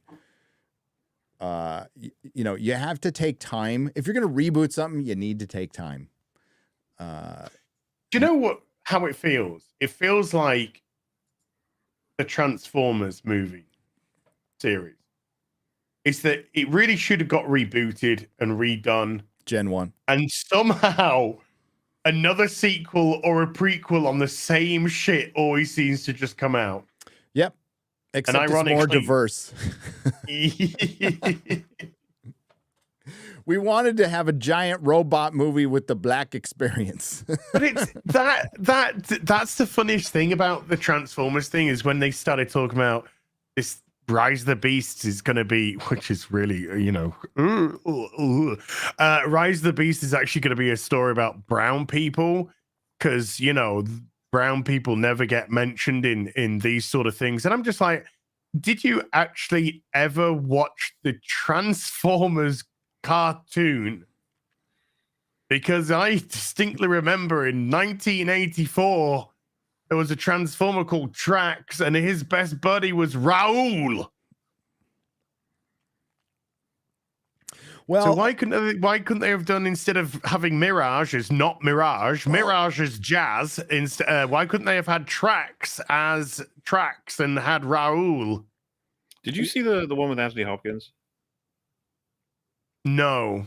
Neither did I. I don't think anybody did. Which one? Which one was that? The Last Night. Yeah. No. When I saw what Hot Rod looked like, I nearly committed a war crime. I think either Kurtzman or Goldsman or both of them had something to do with that. The Last Night, whatever. I think Keeves Goldman's got his finger in a couple of those. I didn't hate the first two Transformers movies. They're gobbledygook. I didn't hate the first one, yeah. But to be fair, what I remember being impressed by was that, like, I don't know if it was a teaser that was released before the film came out, and it was like a government facility, military, or whatever, and then the helicopter slowly transformed into one of the enemy transformers, obviously.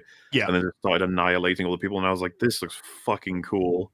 Because it was new. It was basically just like, what if big fucking robots started to destroy Earth? Just like, whoa. But then when you did that for the 7th time, it was like, Yeah. Right. Yeah. And of course, I Agreed. wasn't familiar with the source, so I didn't have anything to be sad about in terms of ruining Transformers, But the good news is, Rise of the Beast did set up G.I. Joe. That was the end credit scene. Because G.I. Joe works so well against giant robots. A bunch of little men with guns. G.I. Joe did crossover with the Transformers Marvel comic back in the day, and they were putting their own comic together for in the UK as well. It was Transformers and they're G.I. doing Joe. it again too. They're doing it again. And it still doesn't work, in my opinion. Okay, it just doesn't work. They don't go well together. They sound like they go well together, but they don't. One's covert, actiony military group, and the other one's a bunch of giant robots. Giant robots could crush the little covert military group. Do you know that The Authorities, the second The Authorities, the second movie in the DC reboot. Can't wait. And it's a knockoff Justice League. With essentially a gay Superman and Batman married to each other. And Mark Millar. Hey, I'm okay with two men being married with each other, Gary. Obviously. Dude, what happens in another continent doesn't really count. So.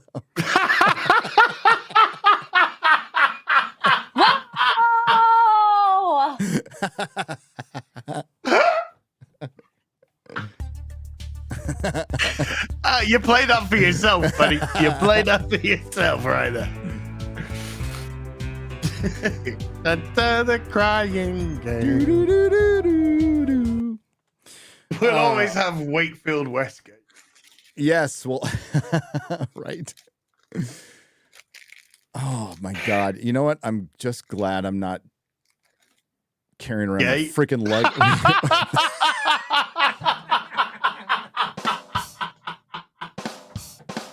Okay.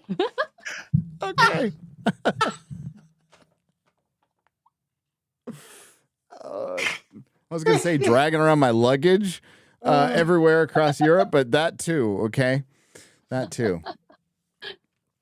I hope Shad made it home safe. I guess he was the last one there. He's probably still traveling. Australia's a very far place. Yes. It's also Australia, so he's safe for literally anywhere else. I know, right? Yeah. Good point. Outside the country than in his country. Good point. And what's that guy's name? Mark Easton? Easton? The coward who publicly canceled him. Oh, Yeah. or whatever his name is. Yeah, the guy who should join the Film Actors Guild. There you go. That guy. Probably a lifetime card carrier. Yeah, it probably is. I stand with Shad. I stand with Shad. There was another article. Hang on. The WGA strike one? We can pull that up. We can pull that. Do you guys want to see a Loki featurette too? Ooh. Sure. Which one? Yeah, Which one would you like Let's first? do the Loki featurette. It's in the Discord.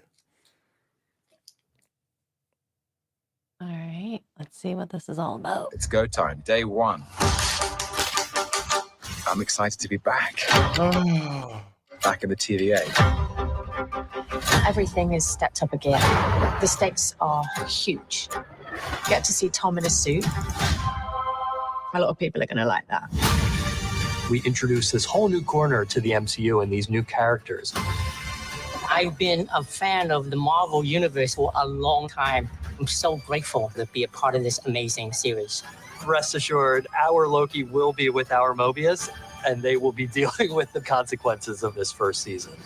All over the Wow. Okay, pause it for a second. So the consequences of the first season, MauLer. There's a lot of consequences to the first season of Loki. What do we even? Where do we even begin? completely destroying the MCU. I mean, there's that. Yeah. Then there's just we have no idea what the state of the world even is. We don't. Which world? Who's in control?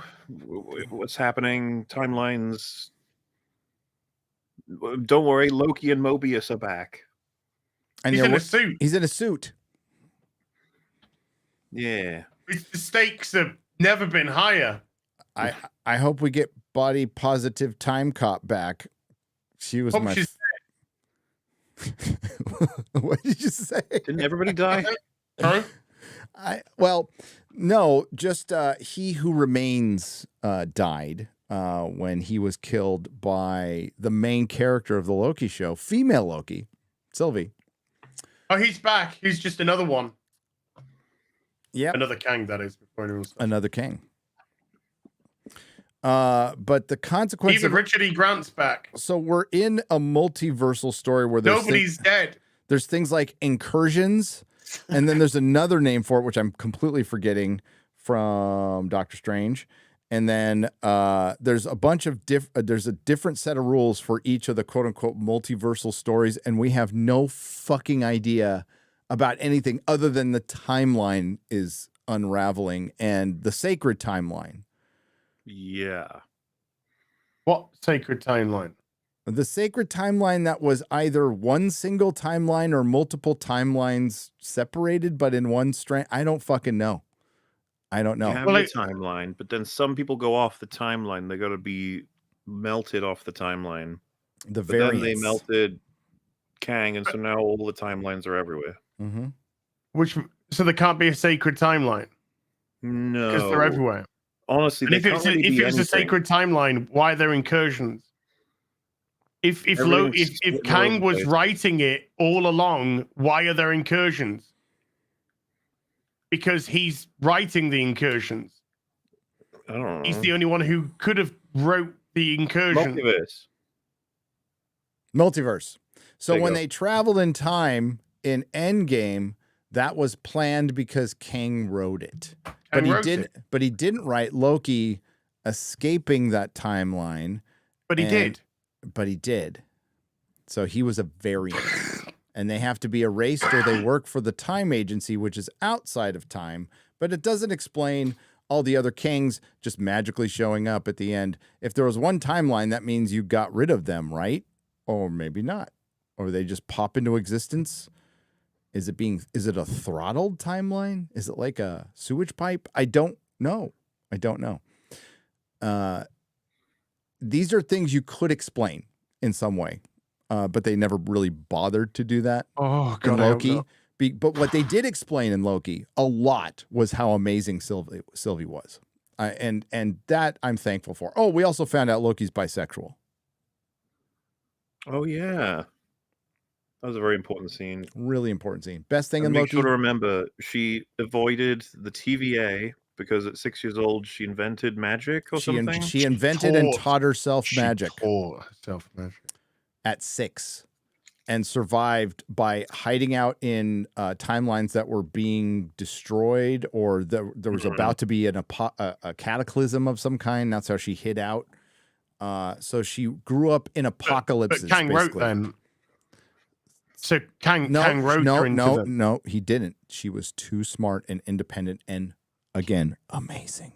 Because they had to tell us that. No. She isn't. She taught herself Pretty sure to they fight. say, like, everything was written right up until the choice to stab him or not at the end or something. Yes. And it's just like, fucking hell, this is so confusing. Yes. Yes. I love watching TV shows or movies or stories in general where all my characters don't have to choose anything because someone else made them choose everything up to that point. I love that. Yeah, that's my favorite. When all the shit that you've been watching essentially doesn't count because somebody wrote it. Like in universe. Tony Stark, developing the Iron Man suit in a cave was written by Kang. Yes. Yep. That's what he wanted. With a box of scraps.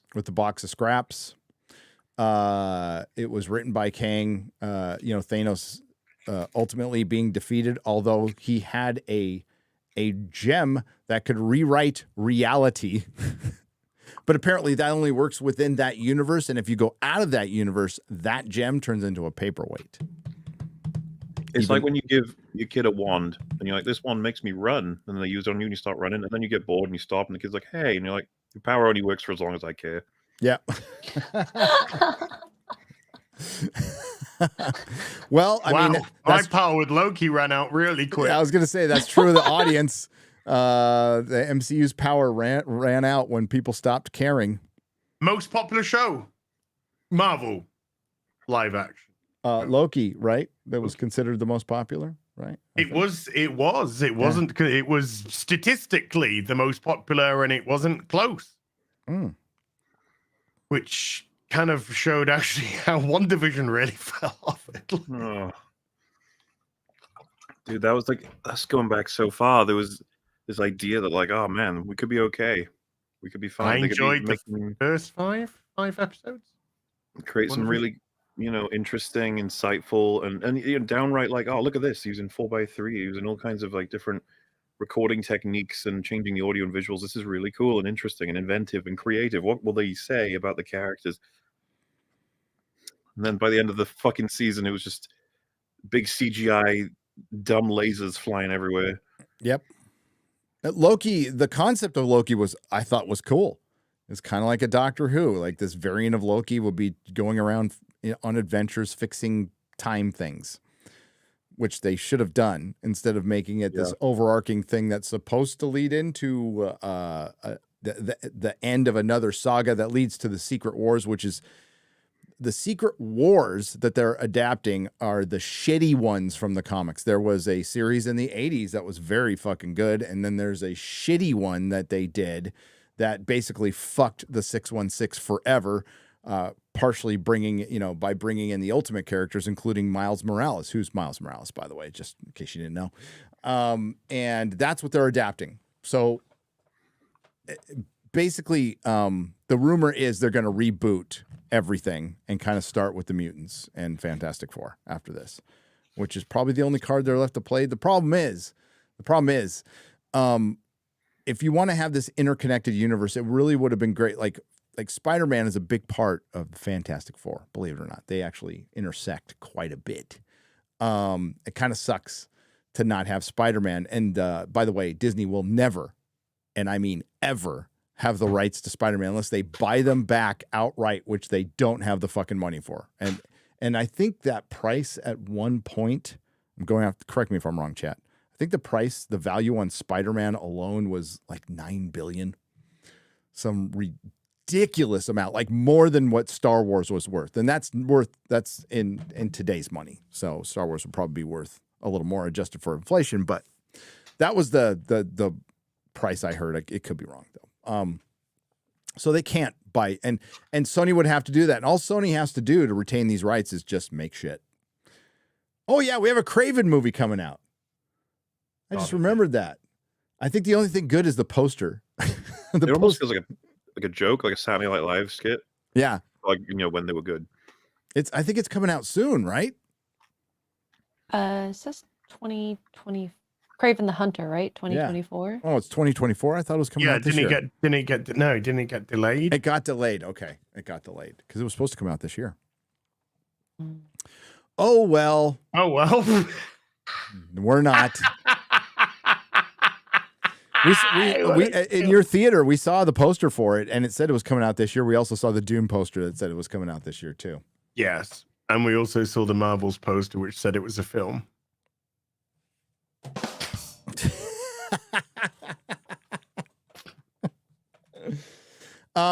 We can continue. We can keep watching. This is coming out in cinemas. It's coming out in the fucking cinemas. Unbelievable. But same could be said about Aquaman too at this point. Hit play, X-Ray Girl. What's on? Season 2 is about Loki understanding himself. Loki is always been a villain. What we want to explore is also Loki finding what heroicism really looks like. We're playing God. Okay, stop. We've already seen that story though, right? I mean, I thought season 1 was all about him fucking rediscovering or whatever through that stupid dumb video shit. You watched a clip show of his life, and it's like, I'm completely different now. Children writing right there. We're obviously missing that he's rediscovering himself. Mm-hmm. Okay. He's found a new family. There's a new capacity to make connections. What is it that you really want? I want to save my friends. He realizes. Wait a minute. Wait. I What? don't want to see Loki saying, "I want to save my friends." You gotta earn the fuck out of getting him to that point. Jeez. Yeah, especially when he already did that in the MCU. He's not the kind of fucking person that would ever admit that's what he wants. No. He's Loki.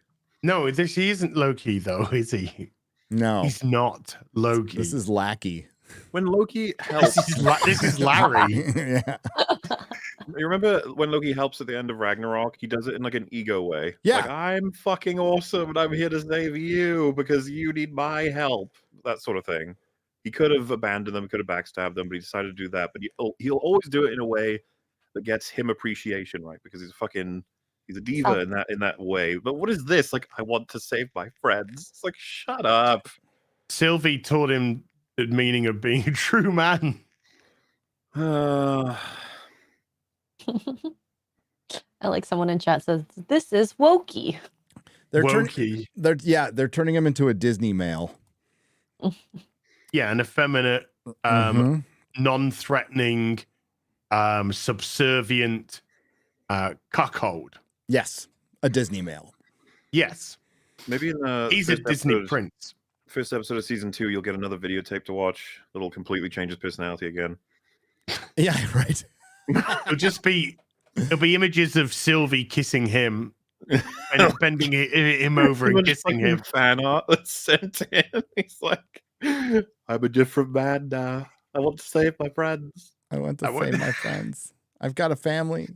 I'm doing it for Sylvie because I'm a good man. She's amazing. You know, it's funny to me because, again, there's so many examples, as you guys will be familiar with, like, off the top of my head, Buffy and Farscape for turning villains into part of the team, heroes. I think this happens in anime a lot as well. I don't know if there's a name for it, but, like, you know, like Krace in Farscape, he's like the villain of season 1, but I think he becomes like a team member in season, is it 2?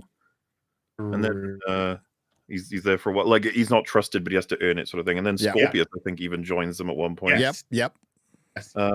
People love it. It's great. It's so interesting because there's so much conflict in history, and you can tell that people who made this are like, people love Loki being someone you can root for as a hero. We got to get him there, and you've just fucking fast tracked it. You haven't earned it at all. No. Remember, they were getting there in the original timeline of the MCU. Yes. Because they went through several movies getting him there. They reset him back to Avengers, and then they skipped him over to being a hero. Yeah, he died a hero's death at the end, in Infinity War, and that ended his arc. Or don't, if you're not going to kill him, like Drinker just made a great video, like nobody stays dead. And that's kind of important. Like, don't kill a character just to bring him back. You could have kept Loki around. It would have been good to keep around, but not this version of Loki, Wokey, Lackey. This isn't Loki. This is a guy in a fucking TSA suit. Who the fuck is that? My first instinct would be to keep him dead, but if we're bringing him back, I'm more than happy for Avengers Loki to be back because he's a monster to deal with. Like, he's tough, and there's loads of good stories you can tell with him. But oh well. Yeah, it looks like he left some of his testosterone behind in the variant process. Favorite still. Remember, he realizes that those connections are all that matter in the end.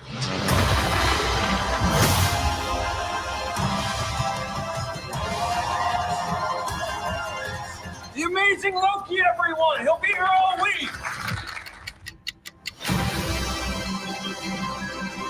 And aren't they wheeling out all of the bullshit as well this season? They're wheeling out the Mayor Loki again.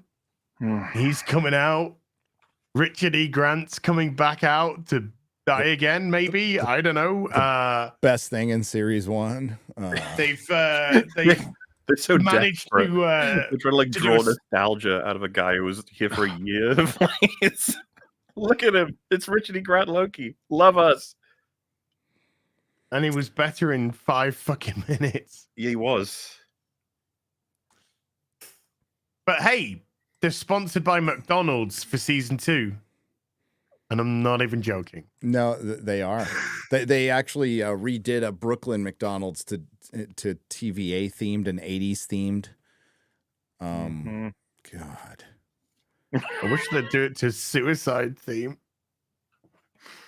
You know how in One Piece where the friendships are earned, you know, because it takes time for everybody to kind of become a member of the crew. No. God damn yeah, it. we were supposed to talk about that today, weren't we? That scene was so fucking good, dude. And I saw I watched the original anime scene, which is a little more brutal and dramatic, but I thought the live action, that is my favorite scene of the year by far. It's fucking earned. It's brutal, and Luffy comes in, grabs her hand.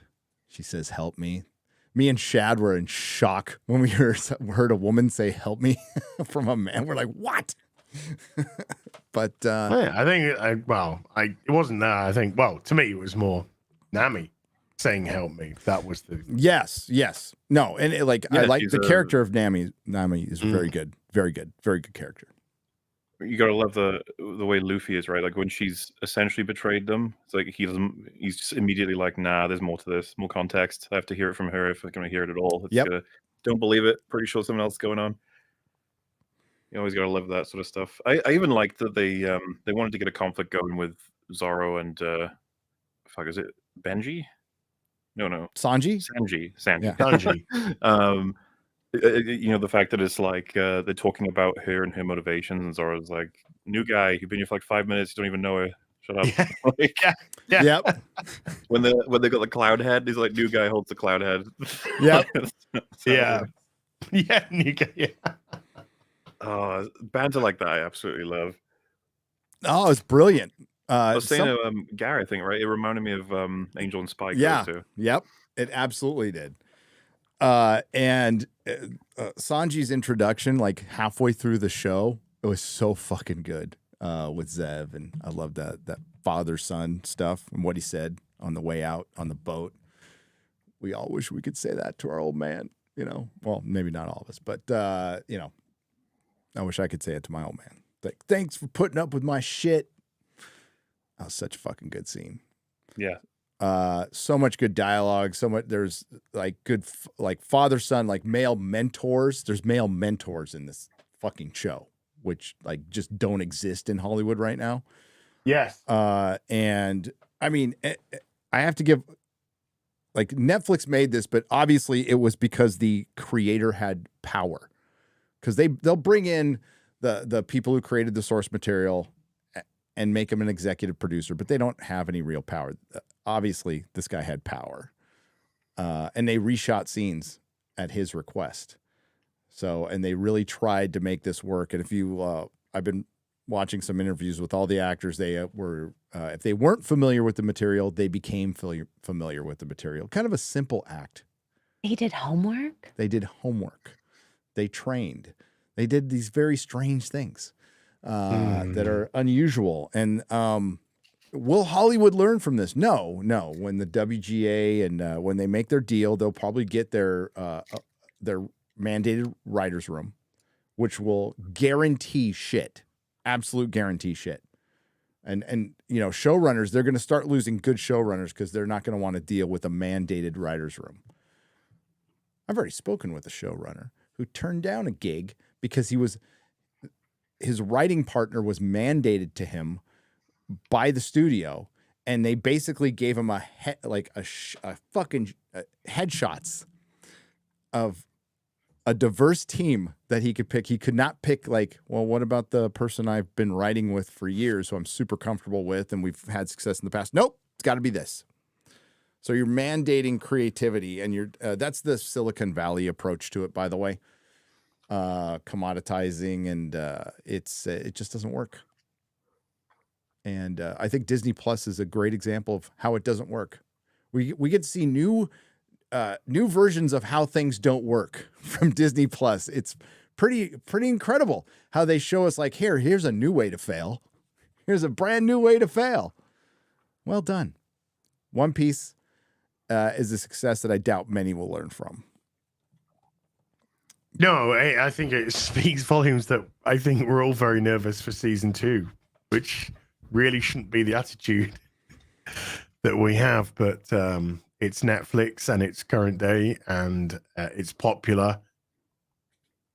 So you just fear something is going to be done to... Stranger Things season 1, pretty good. Yeah. Season 2? Season 2, not so much. Season 3, ooh. Didn't Season even watch. 4, Ooh, yes. That was rare, though. Umbrella Academy season 1, pretty fucking good. Yep. Season 2, shit. Oh, no. Season Al- 3, didn't watch. Again, it's a very similar theme with Netflix. Alter Carbon season 1, pretty fun. Fun show. Good show. Season 2, shit. Westworld. Didn't watch. Westworld season 1, fantastic. There's only one season of Westworld. That's all I pretend. And then probably the original, one of the earliest ones, House of Cards. Yeah. Oh, well. Fell like a house of cards. Wow. I thought House of Cards was pretty good until Spacey was. It wasn't. It fell apart. Season 1 and 2 are brilliant. Season 3, it starts to get rocky. There's still good scenes in it, like the debates and everything. But then season 4 is absolute crap, and it sucks because Joel Kinnaman's awesome. But they like fuck up his character completely because they need to get rid of him, get him out of like the race and stuff. And then once Kevin Spacey's out, that show is absolutely worthless, and no one watched it. You know, it's not necessarily that there's only ever one good season, because even like I said, House of Cards, I fully recommend seasons 1 and 2. Treat that as the end. When he bangs the table at the end of season 2, that's it. Story's over. It's really good. But you know, with Netflix, it's a downward trend as long as it goes on. That just seems to be what happens. Yeah. Well, you know what kind of, I'm going to go back to One Piece because there's so much that they had to adapt. It was almost episodic. I had a couple of 2-parters in it, right? But we were meeting a new villain.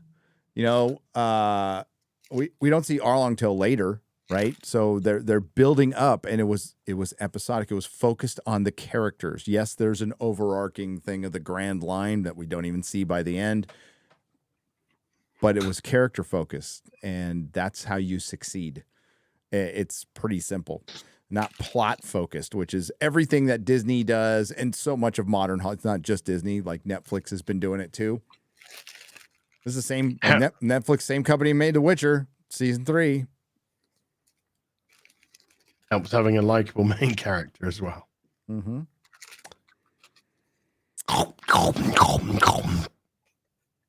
Hot dog, yum. Silent. Stupid StreamYards. Supposed to have the technology to mute this shit on its own, but no. Glad we got all of that. Thank you. Thank you. Ice cream yum. Ice cream yum. Oh my god. Well, needs to do a NPC stream now. Lizzie's on your 6.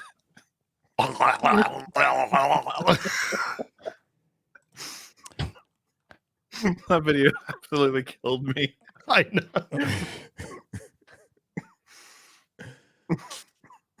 Oh. Hey, I got my glasses on Thursday. Yeah, well, that's good. You'll be able to see. Be able to see. Hey, Your first pair? we watched Equalizer 3. That was good, dude.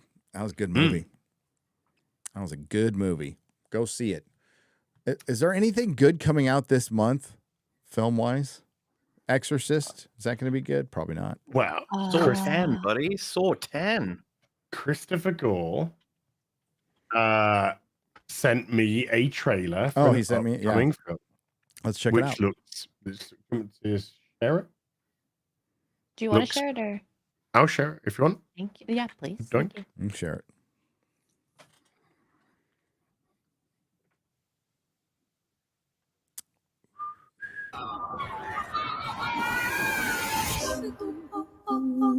Why does the zebra look the way it does? So embarrassing. Hey, focus. This is how it went. No, it's different now. Paul, you've been on my mind recently. Yeah? Because you keep popping up in my dreams. You don't do anything, you're just there. So, this specific person, the remarkable nobody, I've also had that experience. Do you have a picture?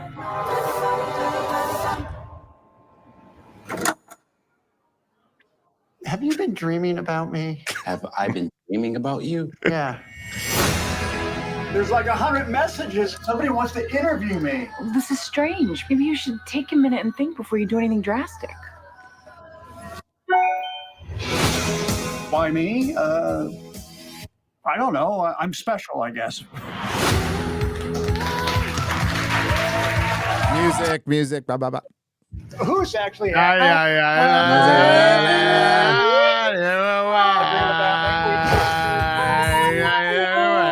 She drowned in a bathtub. Glizzy. I know, dude. So sad.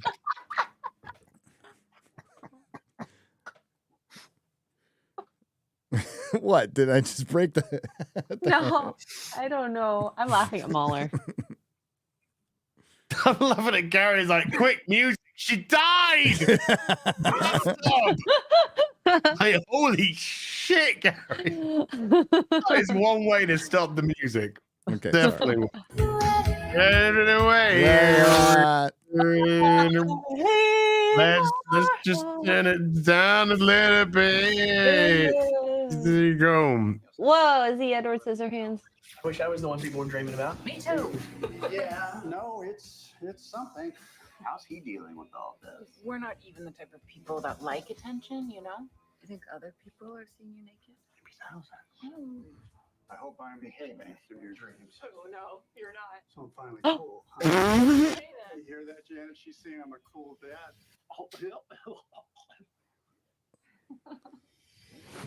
I really feel like you're playing with fire here. Music. And all the stuff. Oh my god. You should be prepared for that. Oh. What? Did he just have a scream on the internet? And music, more music. And words. Yeah. Of course not.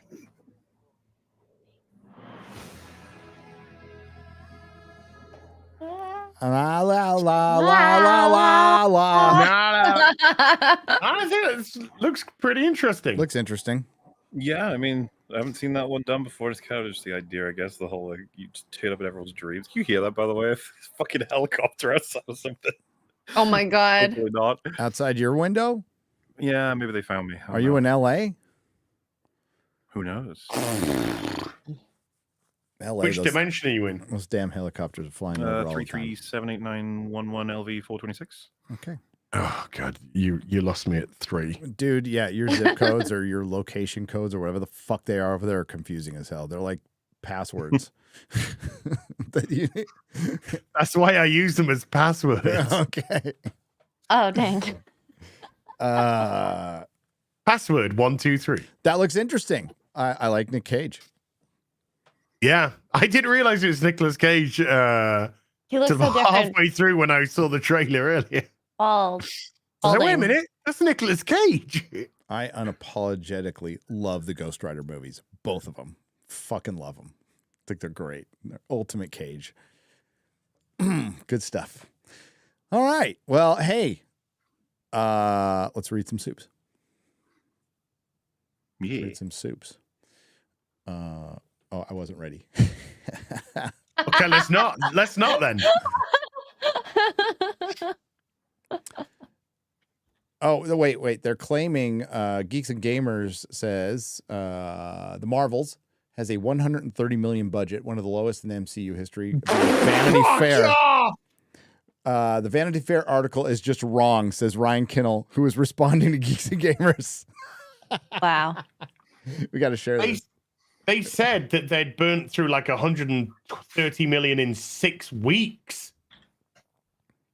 It's on Geeks and Gamers. Geeks and Gamers Twitter. And Ryan responds to Geeks and Gamers. Oh my God, there's so many tweets on this. The one that says the Marvels. Marvel. Do you want me to give you the link? Oh, wait, here we go. Yeah.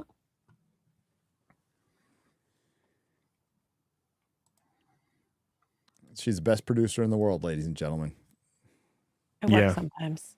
Sure. The Vanity Fair article is just wrong. LOL. Disney filed paperwork disclosing that they spent $130 on this after just 2 months of filming. Yes. By the end of September 2021, not counting the next 7 months of production, nor the cost of post-production. It's easily over 200 million. Yeah. I have heard 250. So that is not true. No, it is not. It is running interference, I feel. Folks, if you don't think they listen to you, when I say listen to us, that's listening to you, seeing you in the chat and stuff. They do. They most definitely do. And they try to run, counter anything to support their narrative, even going so far as to lie, hire third-party marketing companies to besmirch people and critics of Disney. These are things they do. These are definitely things they do. It's a war of information. This movie is a disaster. They know internally it's a disaster. They already know. Kevin Feige is completely aware of what the MCU is, what they have created, and they are going to try to course correct. But the thing is, they're wedged into a corner because when you invite the identity politics wolf in the door, you are now beholden to them. They control you. But the only time that we've heard that they want to course correct is when it's actually come out what the fucking budgets are, and we can actually work out that I think one film's made profit, probably.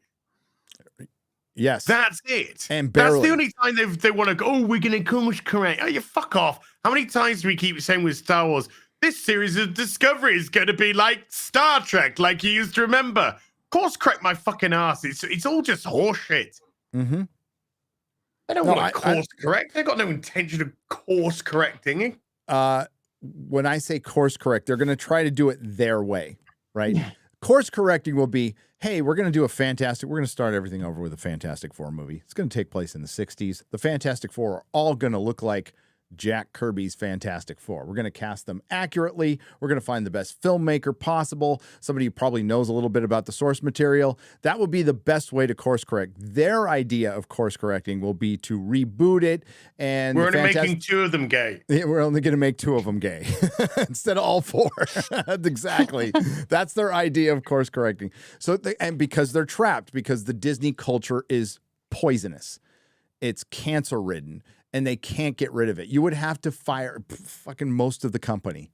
Yeah. Most of the company would have to, in the executive area of it, they would all have to be gone for them to change at all. So they're going to half-ass course correct. And yeah, the Fantastic Four is going to look like, the United Nations, and they'll be half gay. So that's the way it's going to go. And that's how you destroy your brand, because it won't look like the Fantastic Four. You could try to sell it all day long as a Fantastic Four, and certain shills on you just name them, you know who they are. We'll go along with it and say, well, it's for the modern audience. That mythical modern audience doesn't exist, though, and the audience that they're after doesn't give a fuck about movies and doesn't buy any of their shit anyway. And we saw all of this in the comic book industry. This is a comic book show. And quite frankly, the American superhero comic book industry is dead, deader than dead. And this last year we had comics broke me. That was a hashtag that was out there. That it was funny as hell to read, because you broke yourselves. The American superhero comic book didn't die, as Chuck Dixon said. It committed suicide. Yes, and they're doing the same exact thing with the MCU. We've been saying this for fucking years at this point, and now we're at the end. We are at the end. And the strike hastened this because we were going to get more stuff, but now they have a chance to pause and think, and whether they go ahead with the shit they had planned, not really sure. That remains to be seen. I'm thinking a bunch of it's probably going to get canceled. But as said, it's not because, hey, we realized the error of our ways. We pissed off half of our audience. Maybe we shouldn't do that. No, it's because they ran out of fucking money. It's because they ran out of money. So now they need to make money. So your boy Zach did a great video on this today when he was talking about the Transformers and G.I. Joe. And it was like, hey, all you Nazi bigots, please buy our stuff again. Yes. That's pretty much what they're going to be in the next couple of years. And they're going to find out that a lot of people are just going to go, no. So we're good. We're good. And Hollywood's going to move on from superheroes anyway, with One Piece being a success. Watch for everybody to copy it and probably do it badly with a lot of other properties. If there's a lesson that Hollywood can ever take from something good, it will always be the wrong lesson. The wrong lesson. So we did take a lesson. I love Ryan noted Geeks and Gamers on Twitter. That's so funny. Community noted Geeks. Community noted Geeks and Gamers. He's all. Labs is furious. Right? Is she? Does she? Oh yeah. Does she run it? Yeah. I think so. It's probably like a mix of people, but majority her. I love Blabs. Blabs is great. Sweet fucking Jesus, Gary! I'm gonna have to show you something in a second. It's gonna blow your fucking mind. Is it a toy? Yes. It's not just any toy. Is it MODOK? Oh no.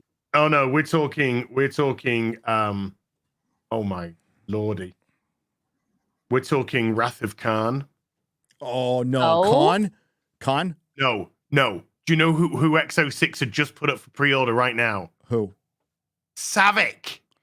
Oh. Show. When are they gonna put up Khan? He's coming. Okay. All of the Wrath of Khan is coming. All of it. I would show you, but I'm logged in at the minute pre-ordering. Oh, XO6.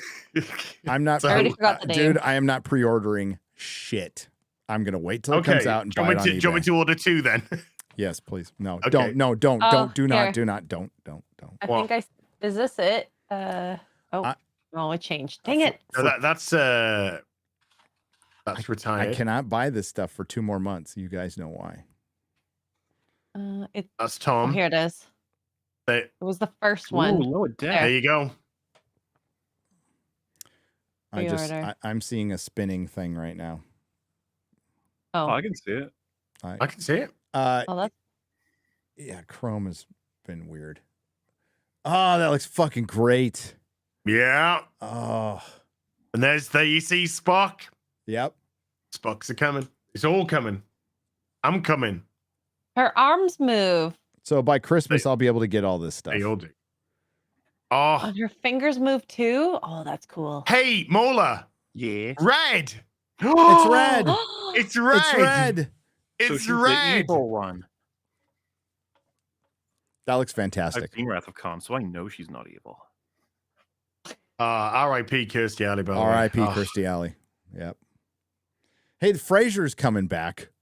Did you see the trailer? No, I've got Nicholas Lyndhurst in it from Only Fools and Horses. Rodney from Only Fools and Horses. Yeah. He's going to be.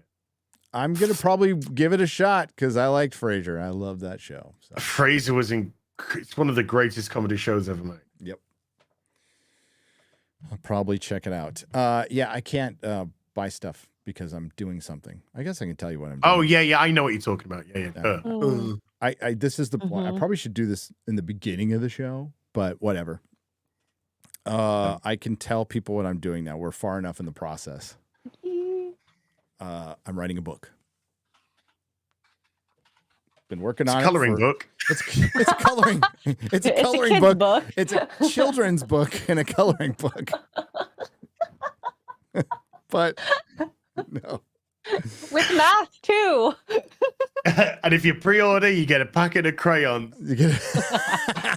They're all red, by the way.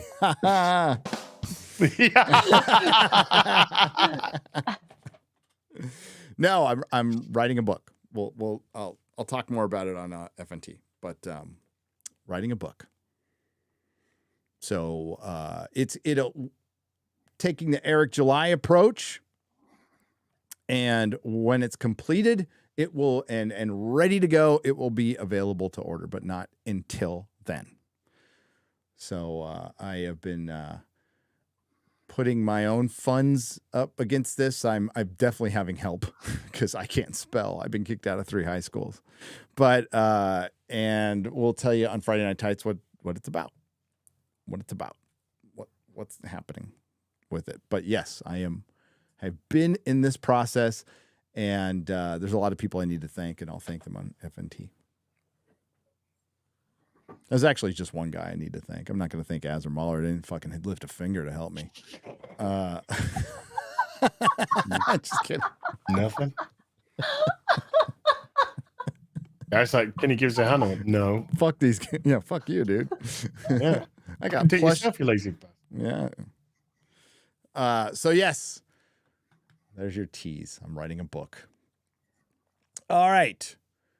Now I'm almost ready to go. I don't want that. I want this. I want that. He's actually shopping still. I just pre-ordered Savick. No, I'm just kidding.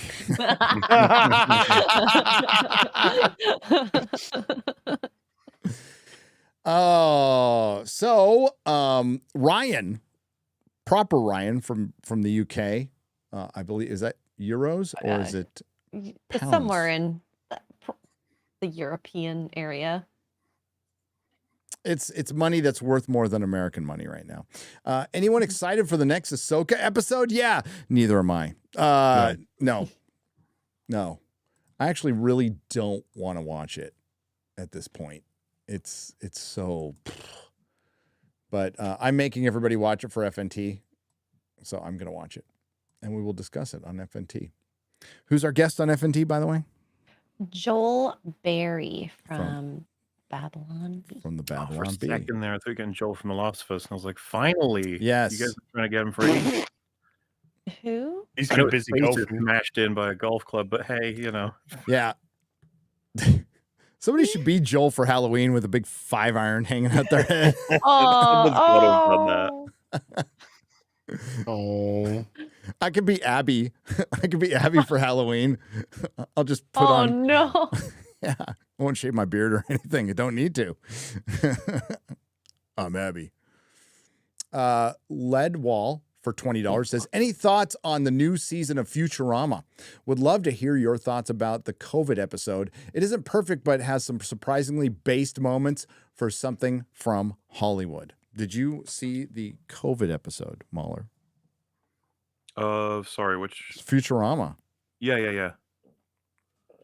It was strange because you could tell the thing. What I'll give to them, I guess, is that like they've really tried to tackle in the same way social satire comes in with a lot of TV shows, media of any kind of like modern time.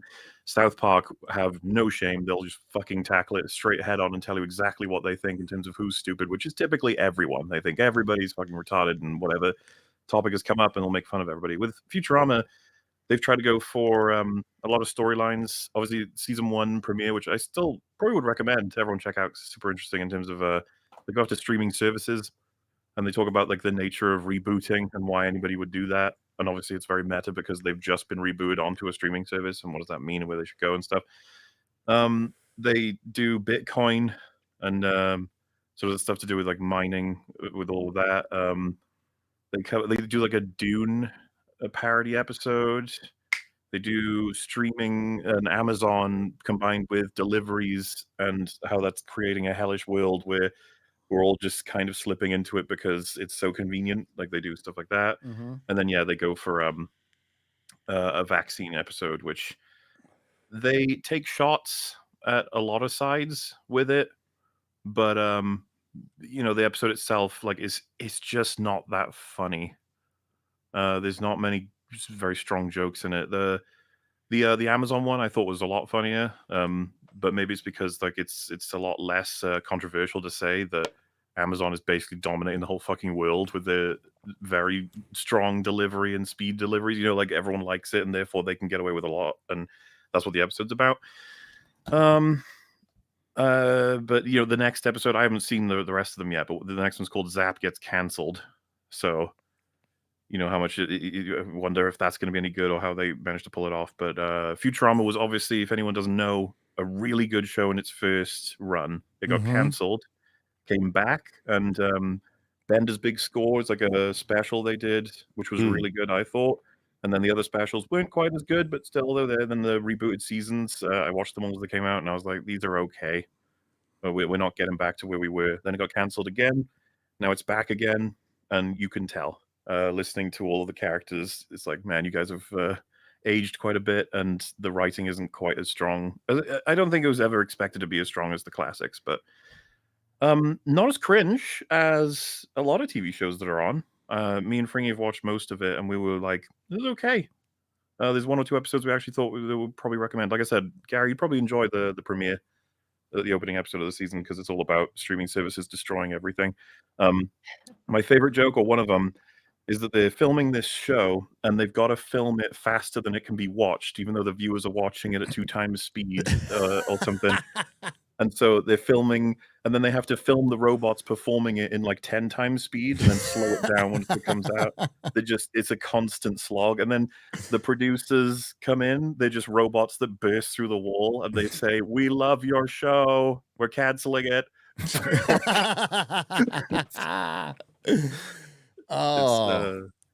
There was some jokes in that worked for me quite a bit, but maybe it's because I'm so plugged into all the matter of like streaming and stuff. I don't know how it works for a normie sort of thing watching this, but yeah, I didn't hate it. The season, I haven't watched all of it yet, but it's better than nothing, I guess. Yeah, which isn't a great review, I know. I love the South Park streaming wars too. The PP. Highly recommend South Park. I still think the episodes they're putting out are funny as hell, edgy as hell, and that they have perspectives that you're not going to catch in many places. Yep. Agreed. J-Mac has donated $200. Jay! Wait, that was half applause. You get a full applause. Jay! One of the best things about The Sting is that it ends with a joke. Leela comments on how Fry needs a shower, and he responds with, "You too." Even after how heavy the episode is, it's still able to weave comedy when it's absolutely appropriate. Thanks, MauLer, for reminding me of it. It's obviously not in my review necessarily in terms of summary, because I'm talking about the serious aspects of it, but Futurama is a fucking hilarious show, the older episodes, and The Sting is filled with jokes. Loads of really strong jokes, and they're not wrong. Even right at the end when everything has been delivered and fully, they comment on how both of them obviously haven't showered in a while, which would be as a result of that. But yeah, very difficult to balance. But we're talking best eras of Simpsons and Futurama. They were machine gunning jokes while also giving poignant stories, which is easy recommendation. So they had a good team of writers back then. Yep. Never Tell Me the Odds for $20 says, as his new favorite anime, Cowboy Bebop Boop. Bebop Boop. There, you got that. Low for 100. What's an AED? It's improvised explosive. United Arab Emirates. Durham. Cheers. Thank you. If you're in the U.S., get involved with your local school boards and local elections. The government that influences your life the most is the one closest to you. You are 100% correct on that one. That's I was just talking to my kid about that this morning. And we got some wacky local politics here, but I'm away from that mostly in my bougie neighborhood. Stephen Morgan for 20. Proper money. That's 20 pounds. I actually have 20 pounds. I do. Brought him back. MauLer's latest video was amazing, and it's great to have Exodegu back on the show. Love you guys. Take care, especially you, Az. Well, fuck.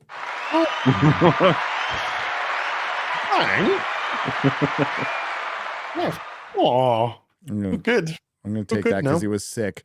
I sat next to Az when he was dying. Right? Like he's dripping sweat. He's like losing energy. You can see it just fading. And I'm like, the only thing I think about is I'm going to get sick on the rest of my trip. I'm going to get this sick. motherfucker. This is the QBG effect. Really, every time he travels, he gets someone sick. He does. I didn't get sick. I felt so bad. I know. I'm glad that I managed to make the second dinner though, because after what we've been, I thought after the real BBC that was it, but I was like, no, because if I go to bed now and I am really sick, Gary goes, I'm never gonna forgive myself. So I did manage to drag myself for. I'm glad you did. And I was perfectly willing to get sick and risk the rest of my trip because I wanted to hang out with Az. So I was fine with that. I didn't care.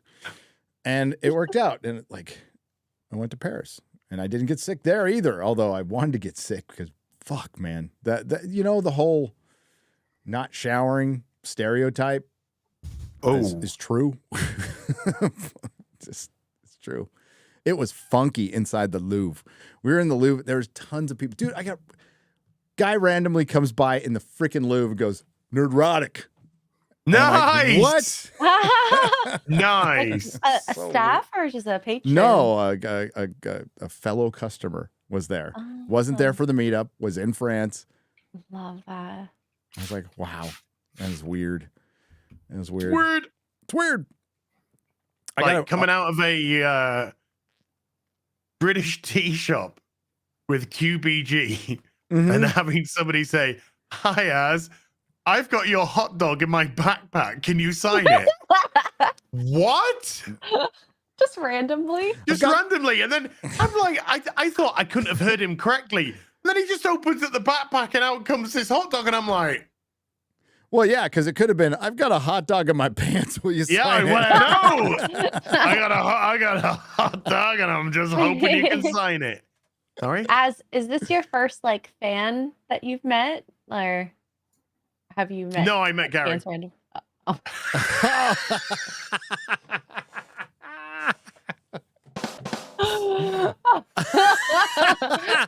Okay, second. It's true. It's true. I probably like and watch more of his videos than anybody else. Definitely more than my mum. No, she said this the other day. She went, "If I watched your stuff, would I like it?" I was like, "No." Don't do it, Mum. Like, Mum, I have a very potty mouth. You wouldn't like it. It's like, oh. Yeah. No, neither of my moms watch this stuff. One of my nieces watches, and I've been really fucking bad at watching my language. So. Yeah. My mom watches and she's like, "When are you gonna bring back story time? I liked that. None of your other stuff interests me." I'm like, "Thanks, Mom." Thanks, Mom. No, so when are you going to become a doctor? Oh, Mom, not this again. My kids watch like everybody else. They don't watch me because they hear my shit all the time. So my oldest son was like, "Yeah, Eric July broke this thing down." I'm like, "Thanks, son." Yeah. I did a video like, I get it. Don't worry about it. Listen to Eric. That's fine. I'm fine with him listening to Eric. That's cool. He was actually listening to Eric before, like way back in the day. He's been an Eric July fan for a long time. So, Dojo Coder for 400 Czechoslovakian pesos. Media being part of the state. It almost sounds like their three-letter agencies has tried to manipulate media organizations in the past. Anyone heard about Operation Mockingbird? Hail to the real BBC crew. Oh, yeah.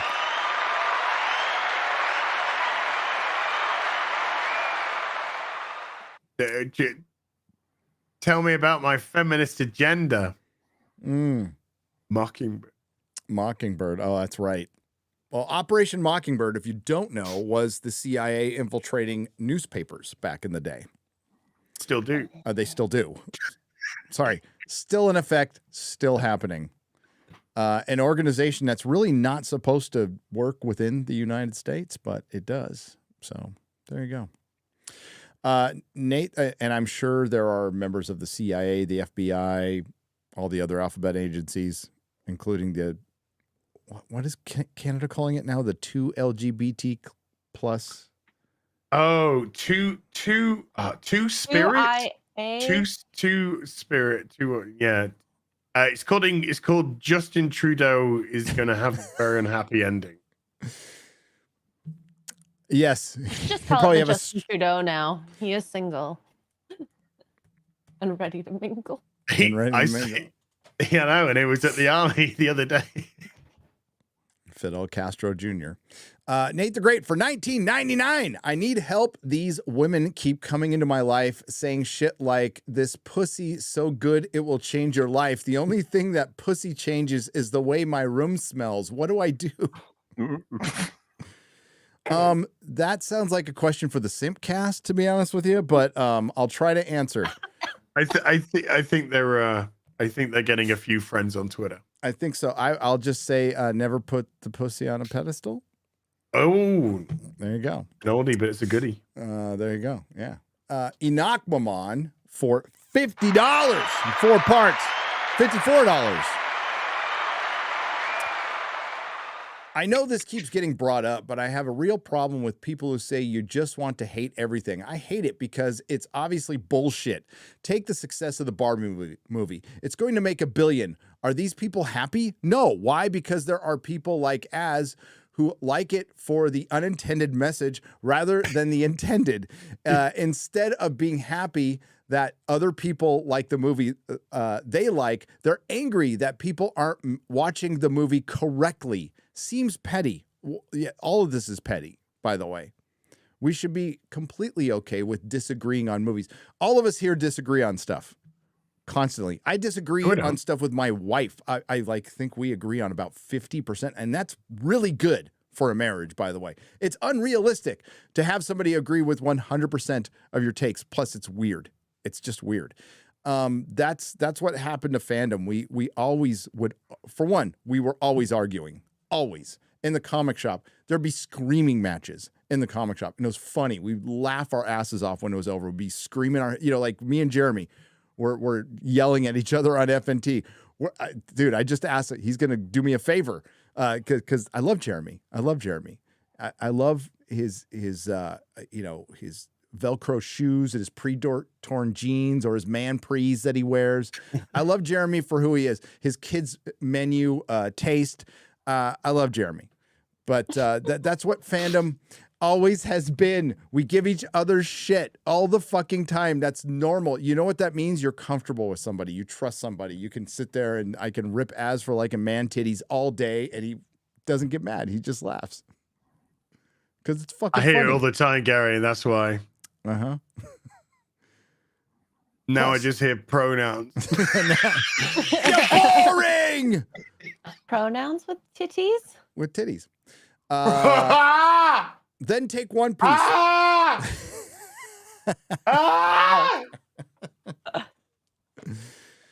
Okay. Then take One Piece. Majority of people were not very optimistic because it was a Netflix adaptation. You just want to hate everything. Then fans did a 180 and embraced the show. Now those same people hate the show. I thought you wanted us to like it. You're angry when you don't like something, when we don't like something you like. You're angry when we like something you don't like. You're even angry when we like something you like. Call me crazy, but it sounds to me like you're the people who just want to hate everything. Well said. Brilliantly said. Because most normal people of all shapes and sizes don't get butthurt if somebody doesn't like something they like. I like One Piece, and if somebody hates One Piece, it doesn't bother me at all. Like, not in the least bit. I like it unapologetically for good storytelling, good characterization. It's everything I kind of want in a TV show. Plus, it's fun. It's anti-nihilism. It's so anti everything we've seen in so long. It's just nice to have something fun. That's why, I'm 2 weeks late. I'm going to do a fucking review on it. I don't care if anybody watches it or not. This is going to be something I want to do because what we do is tell you the truth. It's a really fucking weird thing, and not everybody's going to agree with our opinions, and it's okay.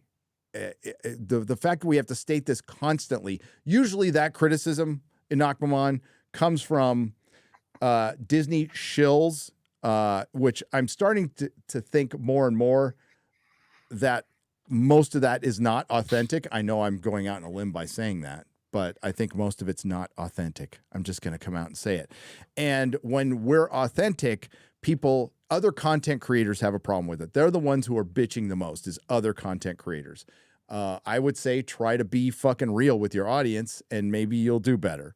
That would be my unsolicited advice instead of worrying about what we're fucking saying or worrying that MauLer or Az or Drinker are ruining the movie space. Like somebody owns the fucking movie space. Nobody owns it. You can pick up a mic tomorrow and give your opinion and it's there. It's other content creators who start a lot of that bullshit, by the way, because they're so fucking worried about what somebody else is thinking. And one of the best pieces of advice I heard from Jeremy at the Quartering, by the way, I didn't come up with this, is compete against yourself. Yes. Compete against yourself. Don't worry about it. Don't worry about that shit. Crit Nature for 20 Martian pesos. We'll just say Martian pesos. The reaction videos shows that there is so much garbage on Netflix and other streaming services that when people have so low standards, Hollywood continued them for years, so there hardly anything with substance around now. You're right. And that's why when something like One Piece comes out, it's an anomaly and it's so rare. But we're not that far removed from when there was a lot of good stuff. It was just 5 or 6 years ago. There was a lot of good stuff that I really enjoyed, and it's not there. And it was the shift. It was Hollywood's shift towards this technology model that brought in the politics of Silicon Valley, which are uber authoritative, progressive. You put air quotes for that, and counterintuitive to what the classic liberal believed in, like free speech, free expression, kind of be what you want to be. There's, you could still sit down with your family member who thinks opposite of you politically and Thanksgiving dinner and have a good time and hang out with each other. Now, the other side is just a villain, and it's party above country, party above people, and I fucking hate it. I fucking hate all of it. That's why I'm not a member of a party and haven't been. Joe Geek Stuff for $20. Hail Reeby's stroke. I need that sound effect. Hail Real BBC. Hey guys, long time listener, first time super chatter. Ooh. As will not be gentle. Question: how long do you think it will be before they reboot Buffy, and how much will they fuck it up? MauLer? One season, that's it. It'll go one season, it'll be terrible. Yep. The new Buffy series should be out. Should have been out 2 years ago. Yeah, I remember us talking about it. I remember Gary saying that there's a good chance it won't happen still. And then it didn't. It never. But do you remember when it was announced? Even fucking Anita Sarkeesian was like, "Don't you?" And I was just like, "Gotta." Yep. Just hook, line, and fucking sinker. Because Buffy was black. Remember, Buffy was going to be black. Yep. And she was against it. And it's like, oh, look at that. Yeah, and obviously Joss was tied into that before he was canceled. Now they'll probably give him a few years, whatever. They'll probably try and grab something together for Buffy. This audio thing might be a test of what engagement they're getting with it anyway, as an IP. But no, if ever it actually came to a point where they were going to reboot it or slash remake it, whatever, one season dead. It's the only thing I would ever expect. There seems to be, and it's not just because I'm watching. I just decided to randomly watch it again because there was like nothing to watch, and Melissa and I just said, let's fucking watch Buffy. We haven't watched it all the way through in a long time. But there seems to be a little bit of a resurgence because we're at the 20-year rule. It's been 20 years since it ended, but it's still within that 20-year rule. And I'm seeing more stuff written about it and it being talked about. And what I didn't realize at the time, MauLer, was I thought Joss Whedon was canceled when his wife came out and said all that shit, but he really wasn't. He wasn't canceled until Charisma Carpenter came out. Yeah, that was the big one. Yeah, that was the big one. Yeah, and now Charisma Carpenter, who admittedly I have the Playboy issue, I do, and the number 6 issue from Battlestar Galactica. I read it for the articles. Yes, she comes and now she's going to be the star of the audio adventure. So she used that, and this is supposed to redeem her character, by the way. She used that to get an audio adventure, so because she needed fucking work. So we need to think about that when it comes to Hollywood actors accusing directors and stuff years later to get prominence because they haven't had it. And quite frankly, she hasn't had it since Buffy ended. She was in a bunch of B movies and stuff, and her star has been fading. And she decided to use the last resort and cancel the guy who made her famous. And Joss Whedon's a dick. There's no doubt about it. The guy's a dick. And he's a total hypocrite, pulling all that male feminist shit when he was like the biggest womanizer on the fucking set. That still doesn't mean he should be canceled. It just doesn't. There's lots of dicks in Hollywood, and it doesn't really bother me, or people who yell at people. That's just part of life. And it actually, you can learn a lot from it. You can learn to stand up for yourself. If somebody's yelling at you, instead of bitching about it 20 years later, say something in the moment, going, don't fucking yell at me. You could try that. Even if Buffy had been resurrected with Joss Whedon like writing and directing it, I wouldn't have been confident that it would be anything like the original. No. That was a long time ago. But yeah, without him, whatever. Because I watched the Nevers. Yeah, I was going to ask you about that. The last thing that he did before he was deleted from the universe. Yeah, it was okay. There was lots of character stuff I really liked in it, and you could tell it was something that he would have come up with, considering Dollhouse, Buffy, and Firefly and stuff. It kind of sort of suits it. Do you know anything about it, either of you? I knew it existed. I wasn't going to watch it. I did not like Dollhouse very much. I heard his last one was good. I heard his last show was good, and then he got booted off, and then it just got... I was 50-50 with Dollhouse. There's some stuff I like in that, and some stuff I don't. But the Nevers, because it's gone now. You'll never get any more of it. The idea was like, and it was built a while since I've seen the first half. I'm planning on rewatching it because the second half came out. But like an alien sort of ship flies over like Victorian England, I think, and it releases like some kind of energy that basically hits all of the women as opposed to the men, provides them, they're called like the turn or the gifted or something, and they all have different powers / curses, kind of like mutant sort of randomizer. And it gives everybody different abilities and stuff. And then we've got a big mystery to uncover, and there's flash forwards to like a sci-fi future. It's kind of covering everything. It does all kinds of things, and some really awesome characters in there, men and women. Isn't that like that comic book? Was it Black that came out where all the black people got superpowers? Oh, from Kwanzaa. From Kwanzaa, yeah. Yeah.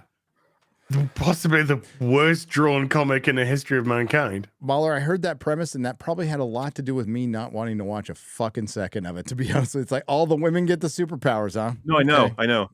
Because it sounds typical, doesn't it? But the thing is, like, one could probably have sold Buffy that way. Been like, it's a show where supernatural abilities are given to women, and it passes down to women in generations. It's like, why? But there was male vampires in Buffy. Well, that's what I'm saying is there's pretty good male characters in the Nevers as well. It's pretty straightforward Joss Whedon stuff. You can tell he wrote it or was a big influence in it. Mutant Enemy, I believe, is the team behind it, right?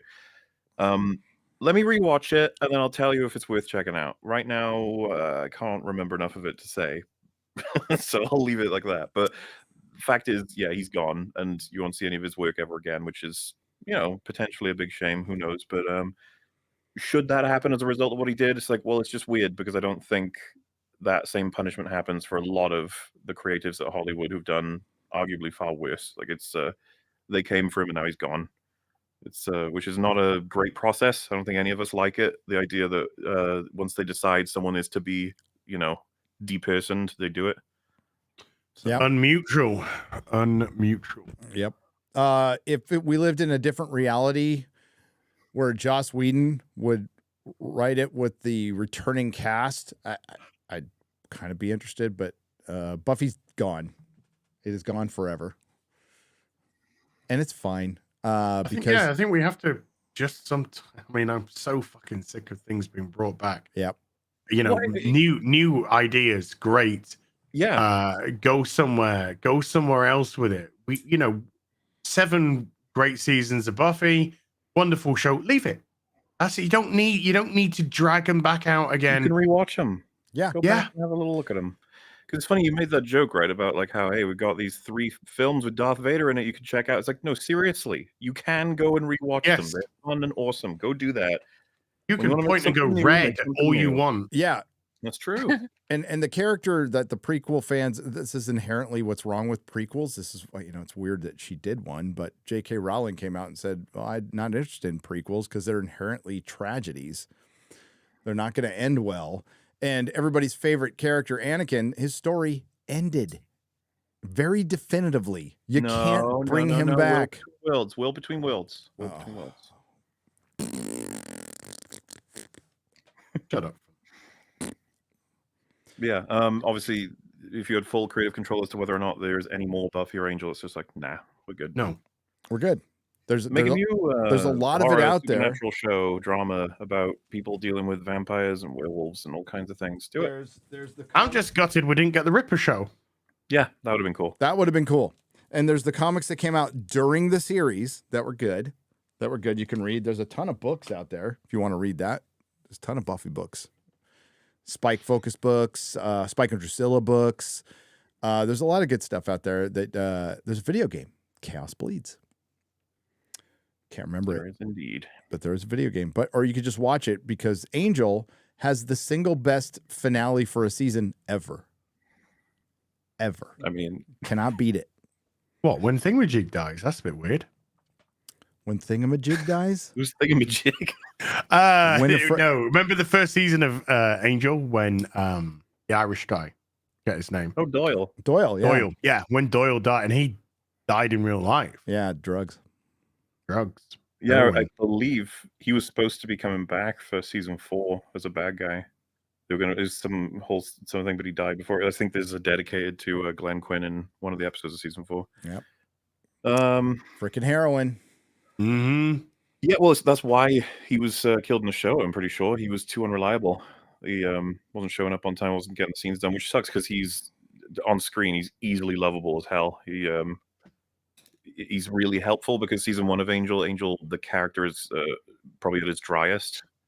And so having Doyle there is very, very helpful. He's very comedic and very bouncy. Then, of course, when he goes, Wesley comes in as a replacement. And then Wesley goes on to be one of the greatest characters of all time. Yep. Kind of crazy. Absolutely unfucking real, dude. The sort of beginning to end for that character. Yeah. One of the better character arcs ever. Remember they're captured by Balthazar, the fucking obese demon, and he's like, "Where's my amulet?" Whatever, and Wesley's like, "I don't know where it is. I tell you in an instant. I just don't know."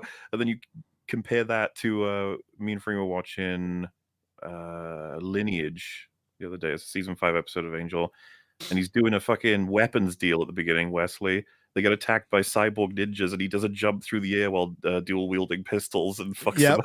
It's like, just makes you think like he's come a bit. He's come a long way. He's not quite the same. See, that's what we miss about episodic television. I mean, that needs to be brought back in a big way, because it's supposed to be character focused, not plot focused. Character focused. That's what worked about it. Do you remember Wesley had that girl captured in season 4? Yes. And she comes up behind him with a wrench, and the camera's fixed. You see his face and her face, and before she swings, he says, "I'll take away your bucket." So fucking good. Paul Kelly for $20 says, "We know we're where we're going. We know what our heroes' goals are. We know each of them has their own star to follow. The way you write. This is it. Hail to the Fellowship. And he's talking about it One Piece, of course.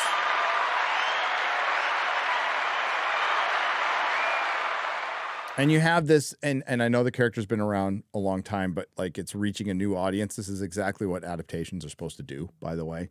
So many more people. Well, for one, they're going to start, One Piece anime is going to be on Netflix starting October 1st. Oh. So is it? Yes, it is.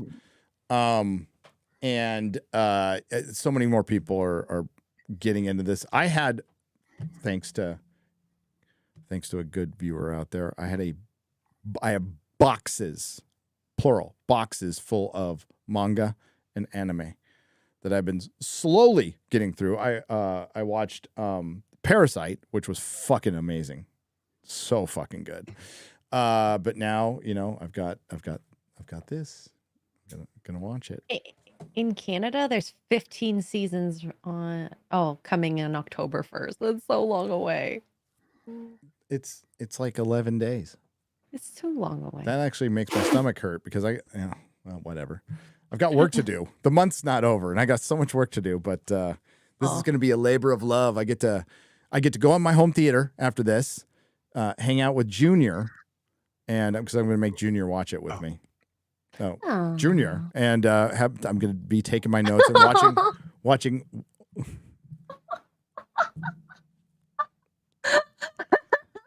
going to kick ass. What were you sharing there? Yeah, it was Joel Berry.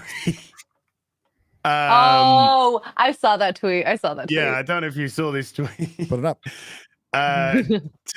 Guest on Friday Night Tights this week. Managing editor of Babylon Bee. Suffering through a season of Ahsoka for my appearance on Friday Night Tights this Friday. I've never been more appreciative of guys like Nerdrotic, Ryan Kinnell, HeelvsBabyface, Comics Division, and QBG who watch this utter crap so the rest of us don't have to. Cheers, man. Sums it up perfectly. Cheers. Yeah. Thanks for being a trooper, Joel. There was a fucking funny Babylon Bee headline. I think I saved it. I'll read There's it. quite a few. There it is. Oh, yeah. Man who hasn't thought about the Roman Empire in over a week worried he might be trans. What? Oh, no. Yeah, I just want to make sure I'm not doxing anything. But, yeah. Here it is. There. If you're getting spinning wheel, just refresh your screen, peeps. Oh, no, it's the spinning wheel for your tweet. It didn't load on Gary's for some reason. Yeah, so yeah, I'm going to switch to Firefox again. Chrome has been acting like fucking shit on like all of my computers. So it's not just a computer. Like I'm on the Meta PC now. This thing is, this thing has got some balls, man. And there should be no delay of anything. So it's fucking Chrome. Fuck Chrome. Oh, God, I'm fucking so mad at YouTube right now. Because, like, every time they do this shit, like, it gets you thinking about plan B. You always have to have plan B. What? Nothing? What? You got something to say? Yeah, the chat was just going, it's freezing. I was like, blame me. Is it freezing again? Oh. No, I think it's okay now. No, okay. I'm freezing. I'm frozen. Oh, man. Why did I have to freeze in that position? You had a very scared looking face. I was like that. I was like, you're not freezing here. You don't want to freeze again. Stop making faces, ass. Oh shit! How do we get limited? Why is he frozen again? look! I didn't realize I could do an impression of Jake Paul. Here, let me go and look. Sorry if it's freezing. Oh my god. Oh, your fault. It says it's fine. It's fine. It's probably your fault. I'm gonna blame you. Sure. I can't remember what I was saying. So, hey, we're just gonna move on. Blackguard 4 for $20 says one thing I was shocked by in One Piece. I honestly can't remember. The thought just flew out of my mind, but that happens so often, dude. It's like I just kind of roll with it. I feel like Gary walks into a room with a mission and then he's like, huh? It's the Dumbledore's like, great talk, guys. Moving on. So Blackguard. Yes. So anywho. Blackguard 4 for $20 says one thing I was shocked by in One Piece was the words girls can beat boys, but no woman can beat a man. Was said during Zoro's backstory. In these modern times, I couldn't believe what I heard. I couldn't either, and I was watching it with the entire group, and we all went, "What?" We had to pause it and rewind it and watch it twice. And I think the context afterwards makes it even better. It makes it even better because it's more egalitarian. Because what Zoro says is, "Don't use that as a fucking excuse." He's talking in terms of a goal, but you could also take that in terms of, well, yes, you just said it's nature. There's nothing you can do to change it, but it doesn't make you weak. It doesn't make you weak. And that's the bullshit that they're trying to push on women right now is because you're not physically as strong or big as a man. You're weak. Fuck that. No, you're not. You give birth, for Christ's sake. I've seen that. That shit ain't weak. All right? So it's different strengths. That's all it is. It's different. And they've been trying to separate us for, well, quite some time now. So fuck them for that. And I love that they brought in like an egalitarian message afterwards by like, oh, no. You're not using that as an excuse. We're both going to fucking train. I fucking love that. I loved it. And that kid, the younger version of Zoro they got to play, looks so much like the adult one. It was like such good casting because the casting isn't as consistent. Like the young Luffy doesn't look like Luffy. Okay. Yeah. A little bit of a difference. But the young Zoro fucking looks like the actor. I could believe that would turn into, Yeah. Neil Oakley has gifted 10 Nerdrotic memberships for 50. And Josh Kelsey, and thank you, Neil Oakley. I think of Oakley grips.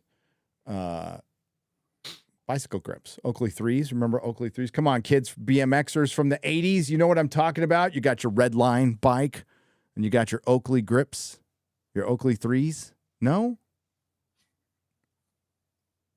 I wasn't born yet. Snake belly tires. Come on. What the fuck are you going on about?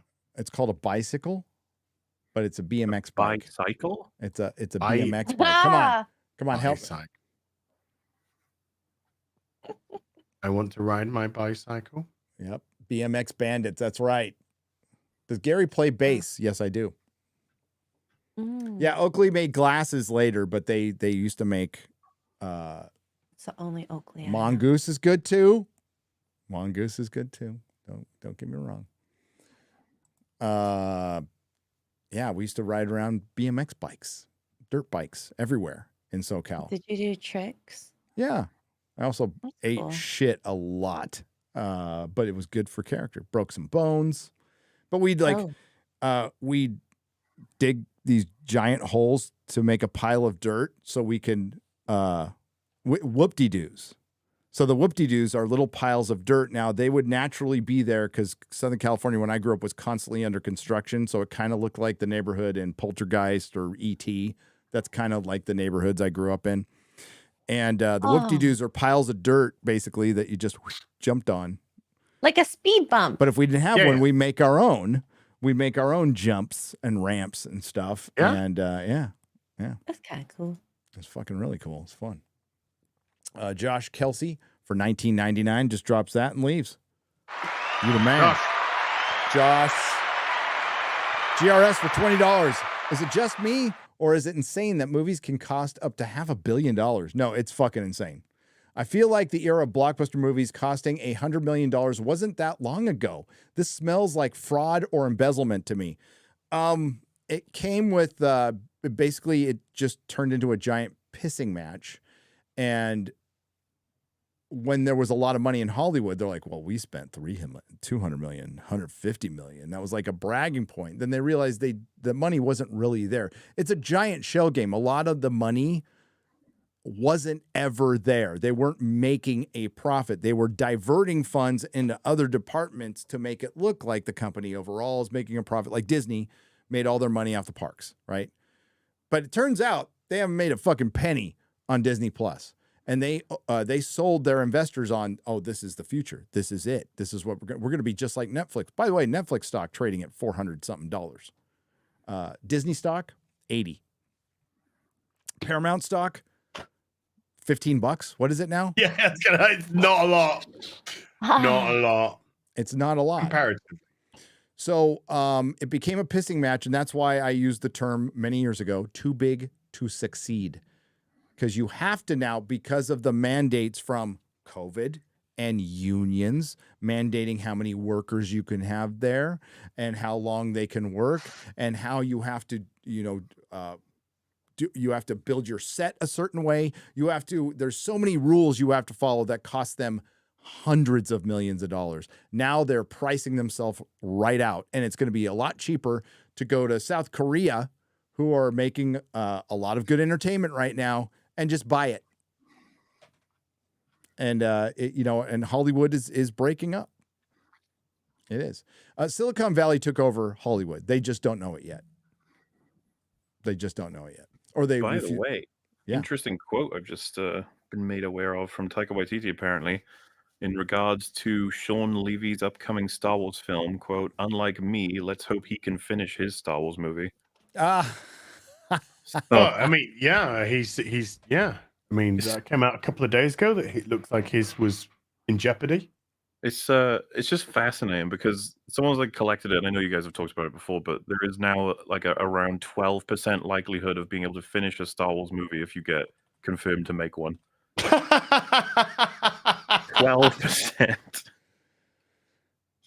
I'm just laughing because the ones that have finished are dog shit. Mm-hmm. I know which side of that equation I'd rather be on. Right. Hey, did you get my message in the private message? There it is. It just popped up for me. Like I typed it like a minute ago. StreamYards be having some old man issues, maybe. I don't know. No, it's probably me. It's probably me. Matthew Hammond for $19.99 says, I saw that Gary got Rome on Blu-ray. Yeah, it was one of those things like, God, I used to have it, and I don't have it anymore. And I need to have it because of Ray Stevenson. It had nothing to do with the meme. I actually bought it a long time ago. It just came. I just got it because my UPS store was calling. We had to send my son over there because we got so much stuff. But some people sent us to Rome.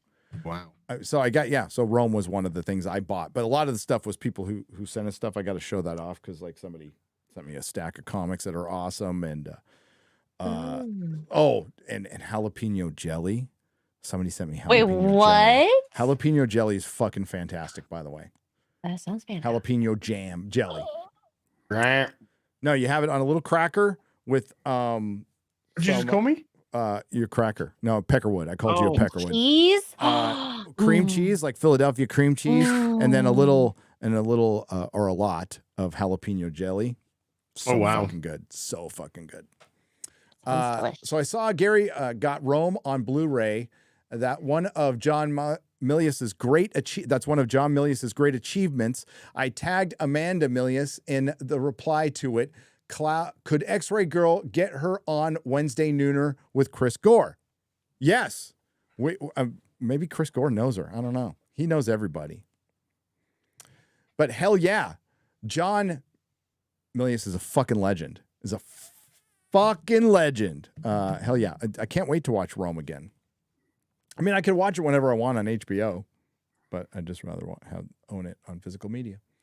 Lover of Green for $20. We're 3 years in, and some people are stuck in the Fauci cult. Most Americans are back to the before time routines, but the cultists refuse to move on. What will it take to snap them back to normal? Hail the real BBC. Minecraft. Well, here's what I was greatly encouraged about going to Europe. because I thought, because the mask stuff was, being talked about here that like Europe would be all masked up. No, fucking no. No, I didn't see I saw one or two. Like walking around downtown London, there's thousands of people, especially at Leicester Square. Leicestershire Square.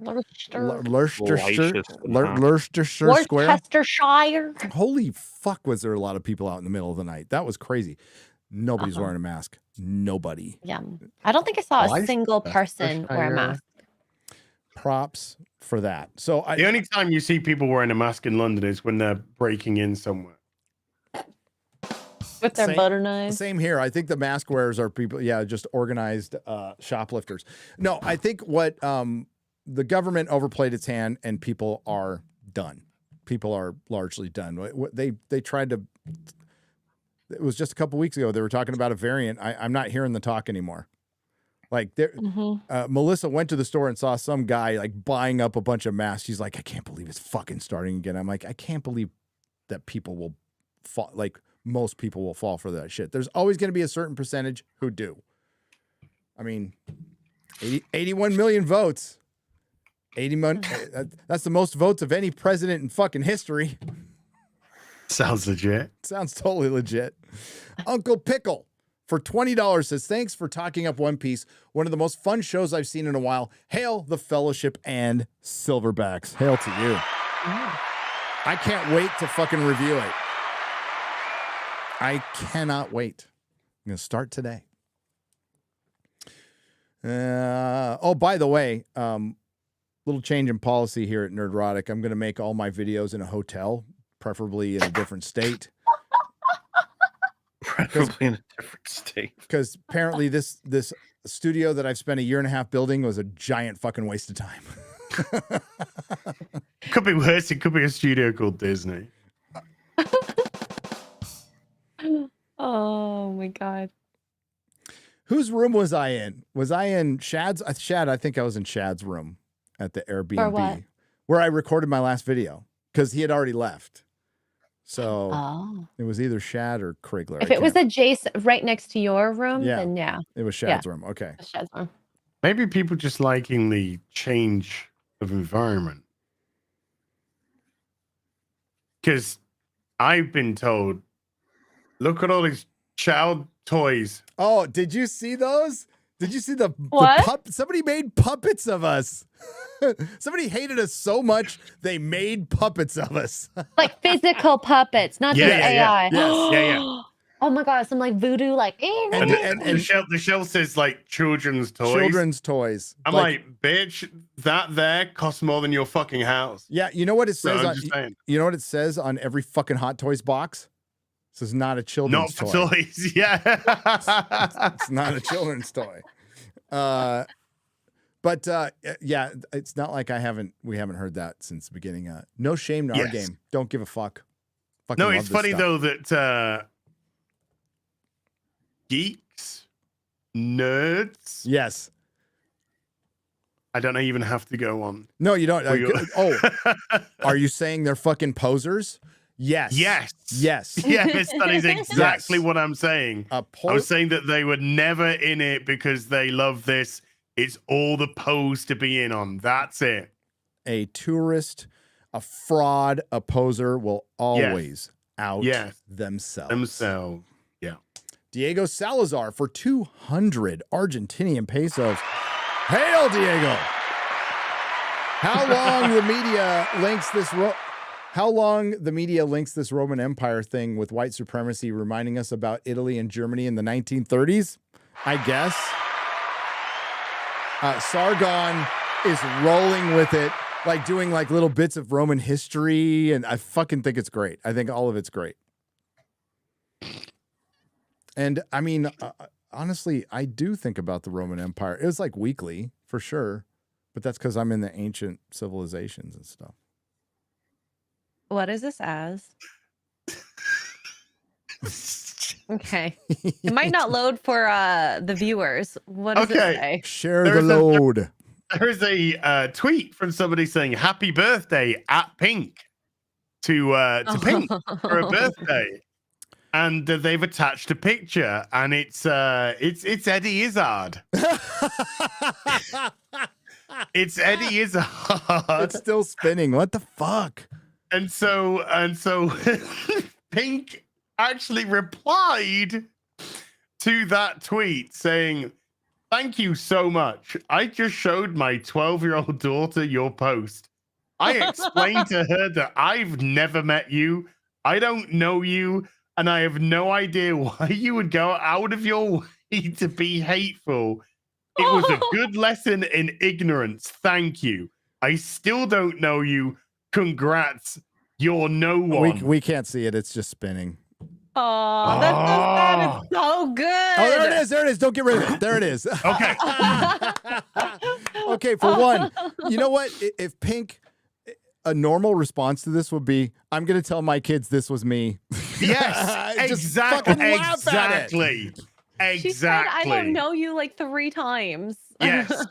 And then the guy over there could have fooled me. There's very few things in this world that are as dumb as fuck as a pop star. Okay, let's keep this real. Very Not good many. very good at singing, not very good at anything else, like being human. So there you go. Or having a good sense of humor. I would have just fucking laughed at this. I would have. They could have had such a based moment there. Yep. But they chose to show how much it got to them.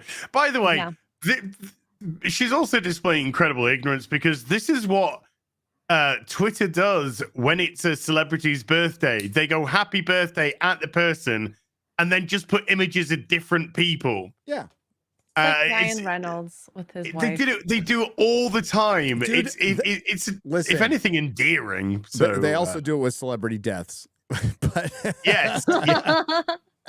It's like it's the internet being the internet, and then pointing out that, like, for one, she didn't show her fucking daughter, and trying to shame the person. Like, I showed my daughter this. It's like, why would you fucking show your daughter this, you fucking retard?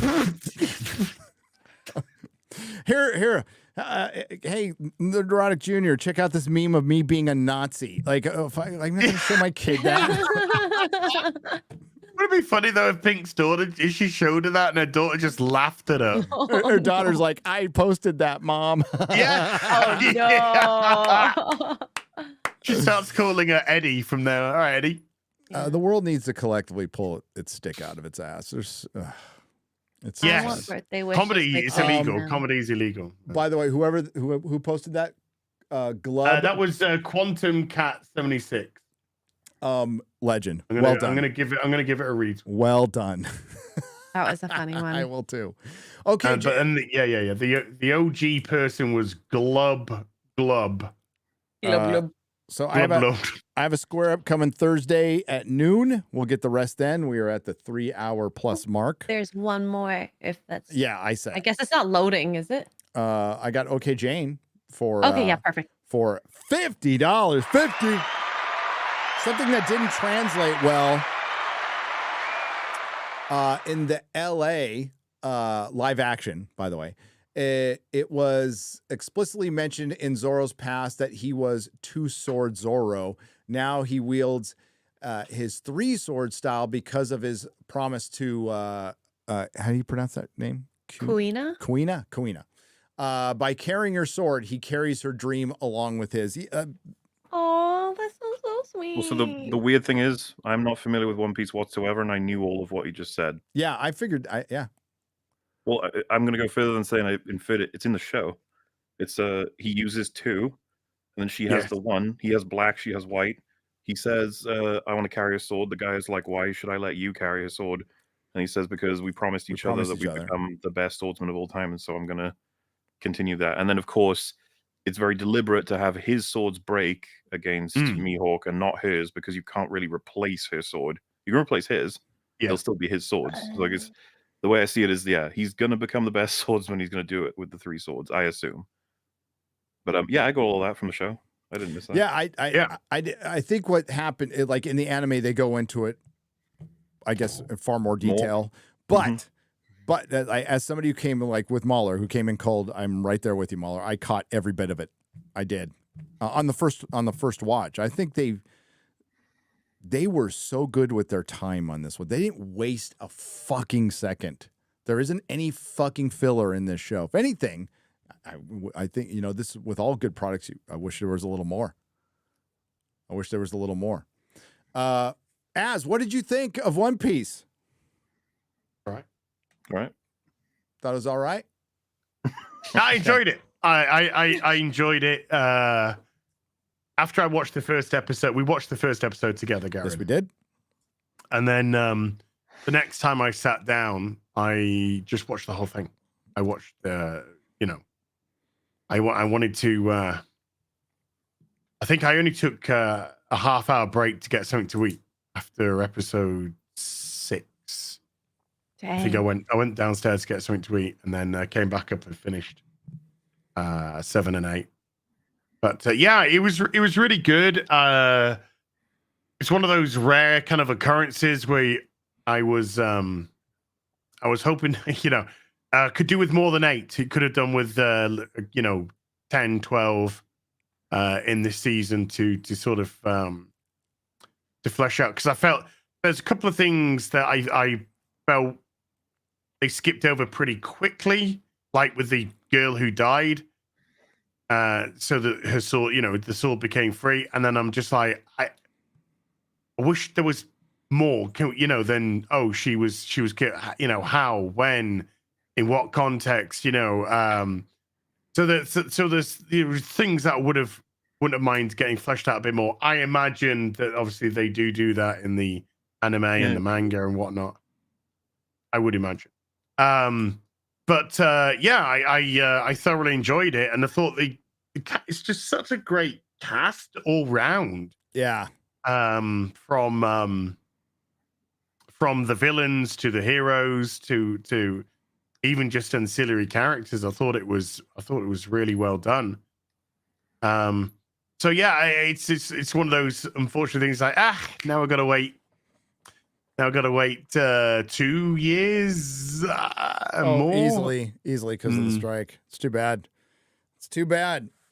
Saw a great video of the actor playing Luffy, talking about how he prepared for the character and everything. At the end, they you know, it was like some fucking Teen Vogue or whatever fucking video. At the end, they were like, "What advice would you give to young actors?" And it was just, it kind of was very Luffy. It was like, have fun.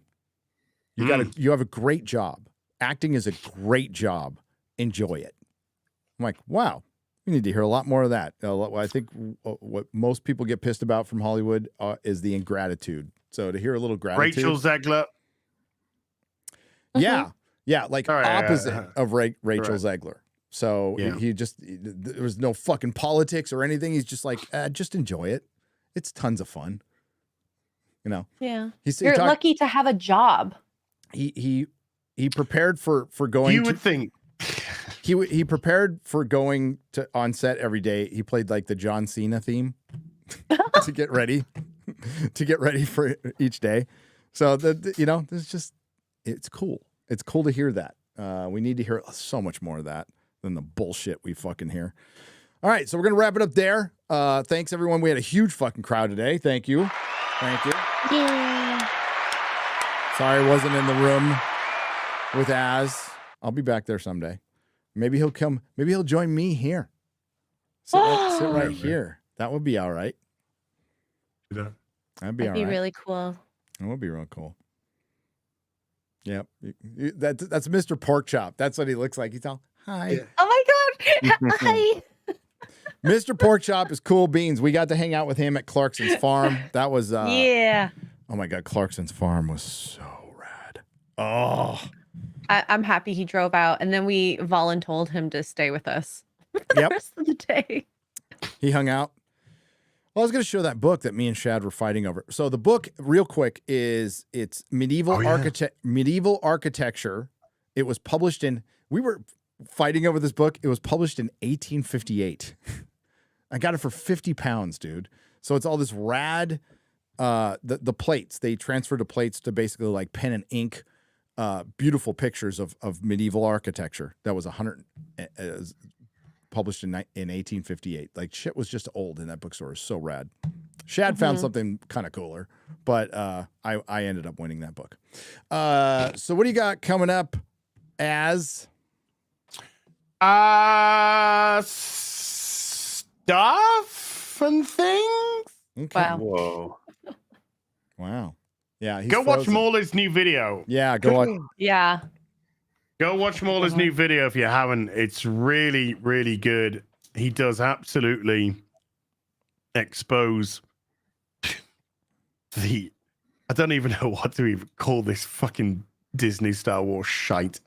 But yeah, the breakdown. It's one of it's like a 45-minute video, which is short for MauLer. It's absolutely incredible. So please go give that a watch. And then I'll be on Friday Night Tights, and I'll probably be. Oh yeah, Thursday, Separate Ways DLC Resident Evil 4 coming out. I'll be strumming that. So many games to play. I know. I need to get good at Lies of P. Lies of Piss. What are you trying to share, X-Ray Or the Girl? penis. Oh, it was the Instagram video of you and Shad with the book. It didn't load, so just go to Instagram Nerdrotic, and you'll see the book there. Yeah, I'll show it. It's downstairs. I'll bring it up. I got a bunch I'll of stuff show to it. show. I also wanted to share something once Az is finished doing his thing. Well, it's going to take like 10 minutes to share, so you might as well start it now. Okay. So Shad has brought other books as well, which one was it's a two-parter book. So the first one is your last name and your like arms, your family arms. I don't know what it's called, but the crest, the family crest. And then the other one is the pictures of the family crest. I won't show you the picture, but Shad's family crest, there's a few of them, but the one that stands out to me is on a mount, a bear, It's muzzled a bear. and chained. It's a bear. That's true.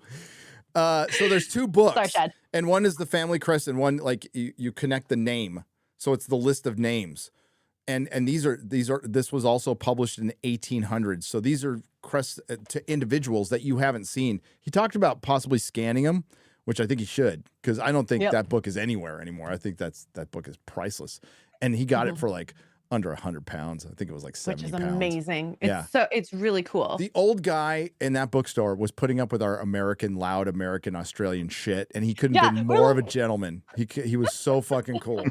The guy, he was just like super nerdy into his book, so he's like telling us about, like, he was such a great guy. And Outside of the town in Clarkson Farm. I want to call it like Chippy Norton or something like that. Chippy Norton. Yeah. Yeah. That's it. Yeah.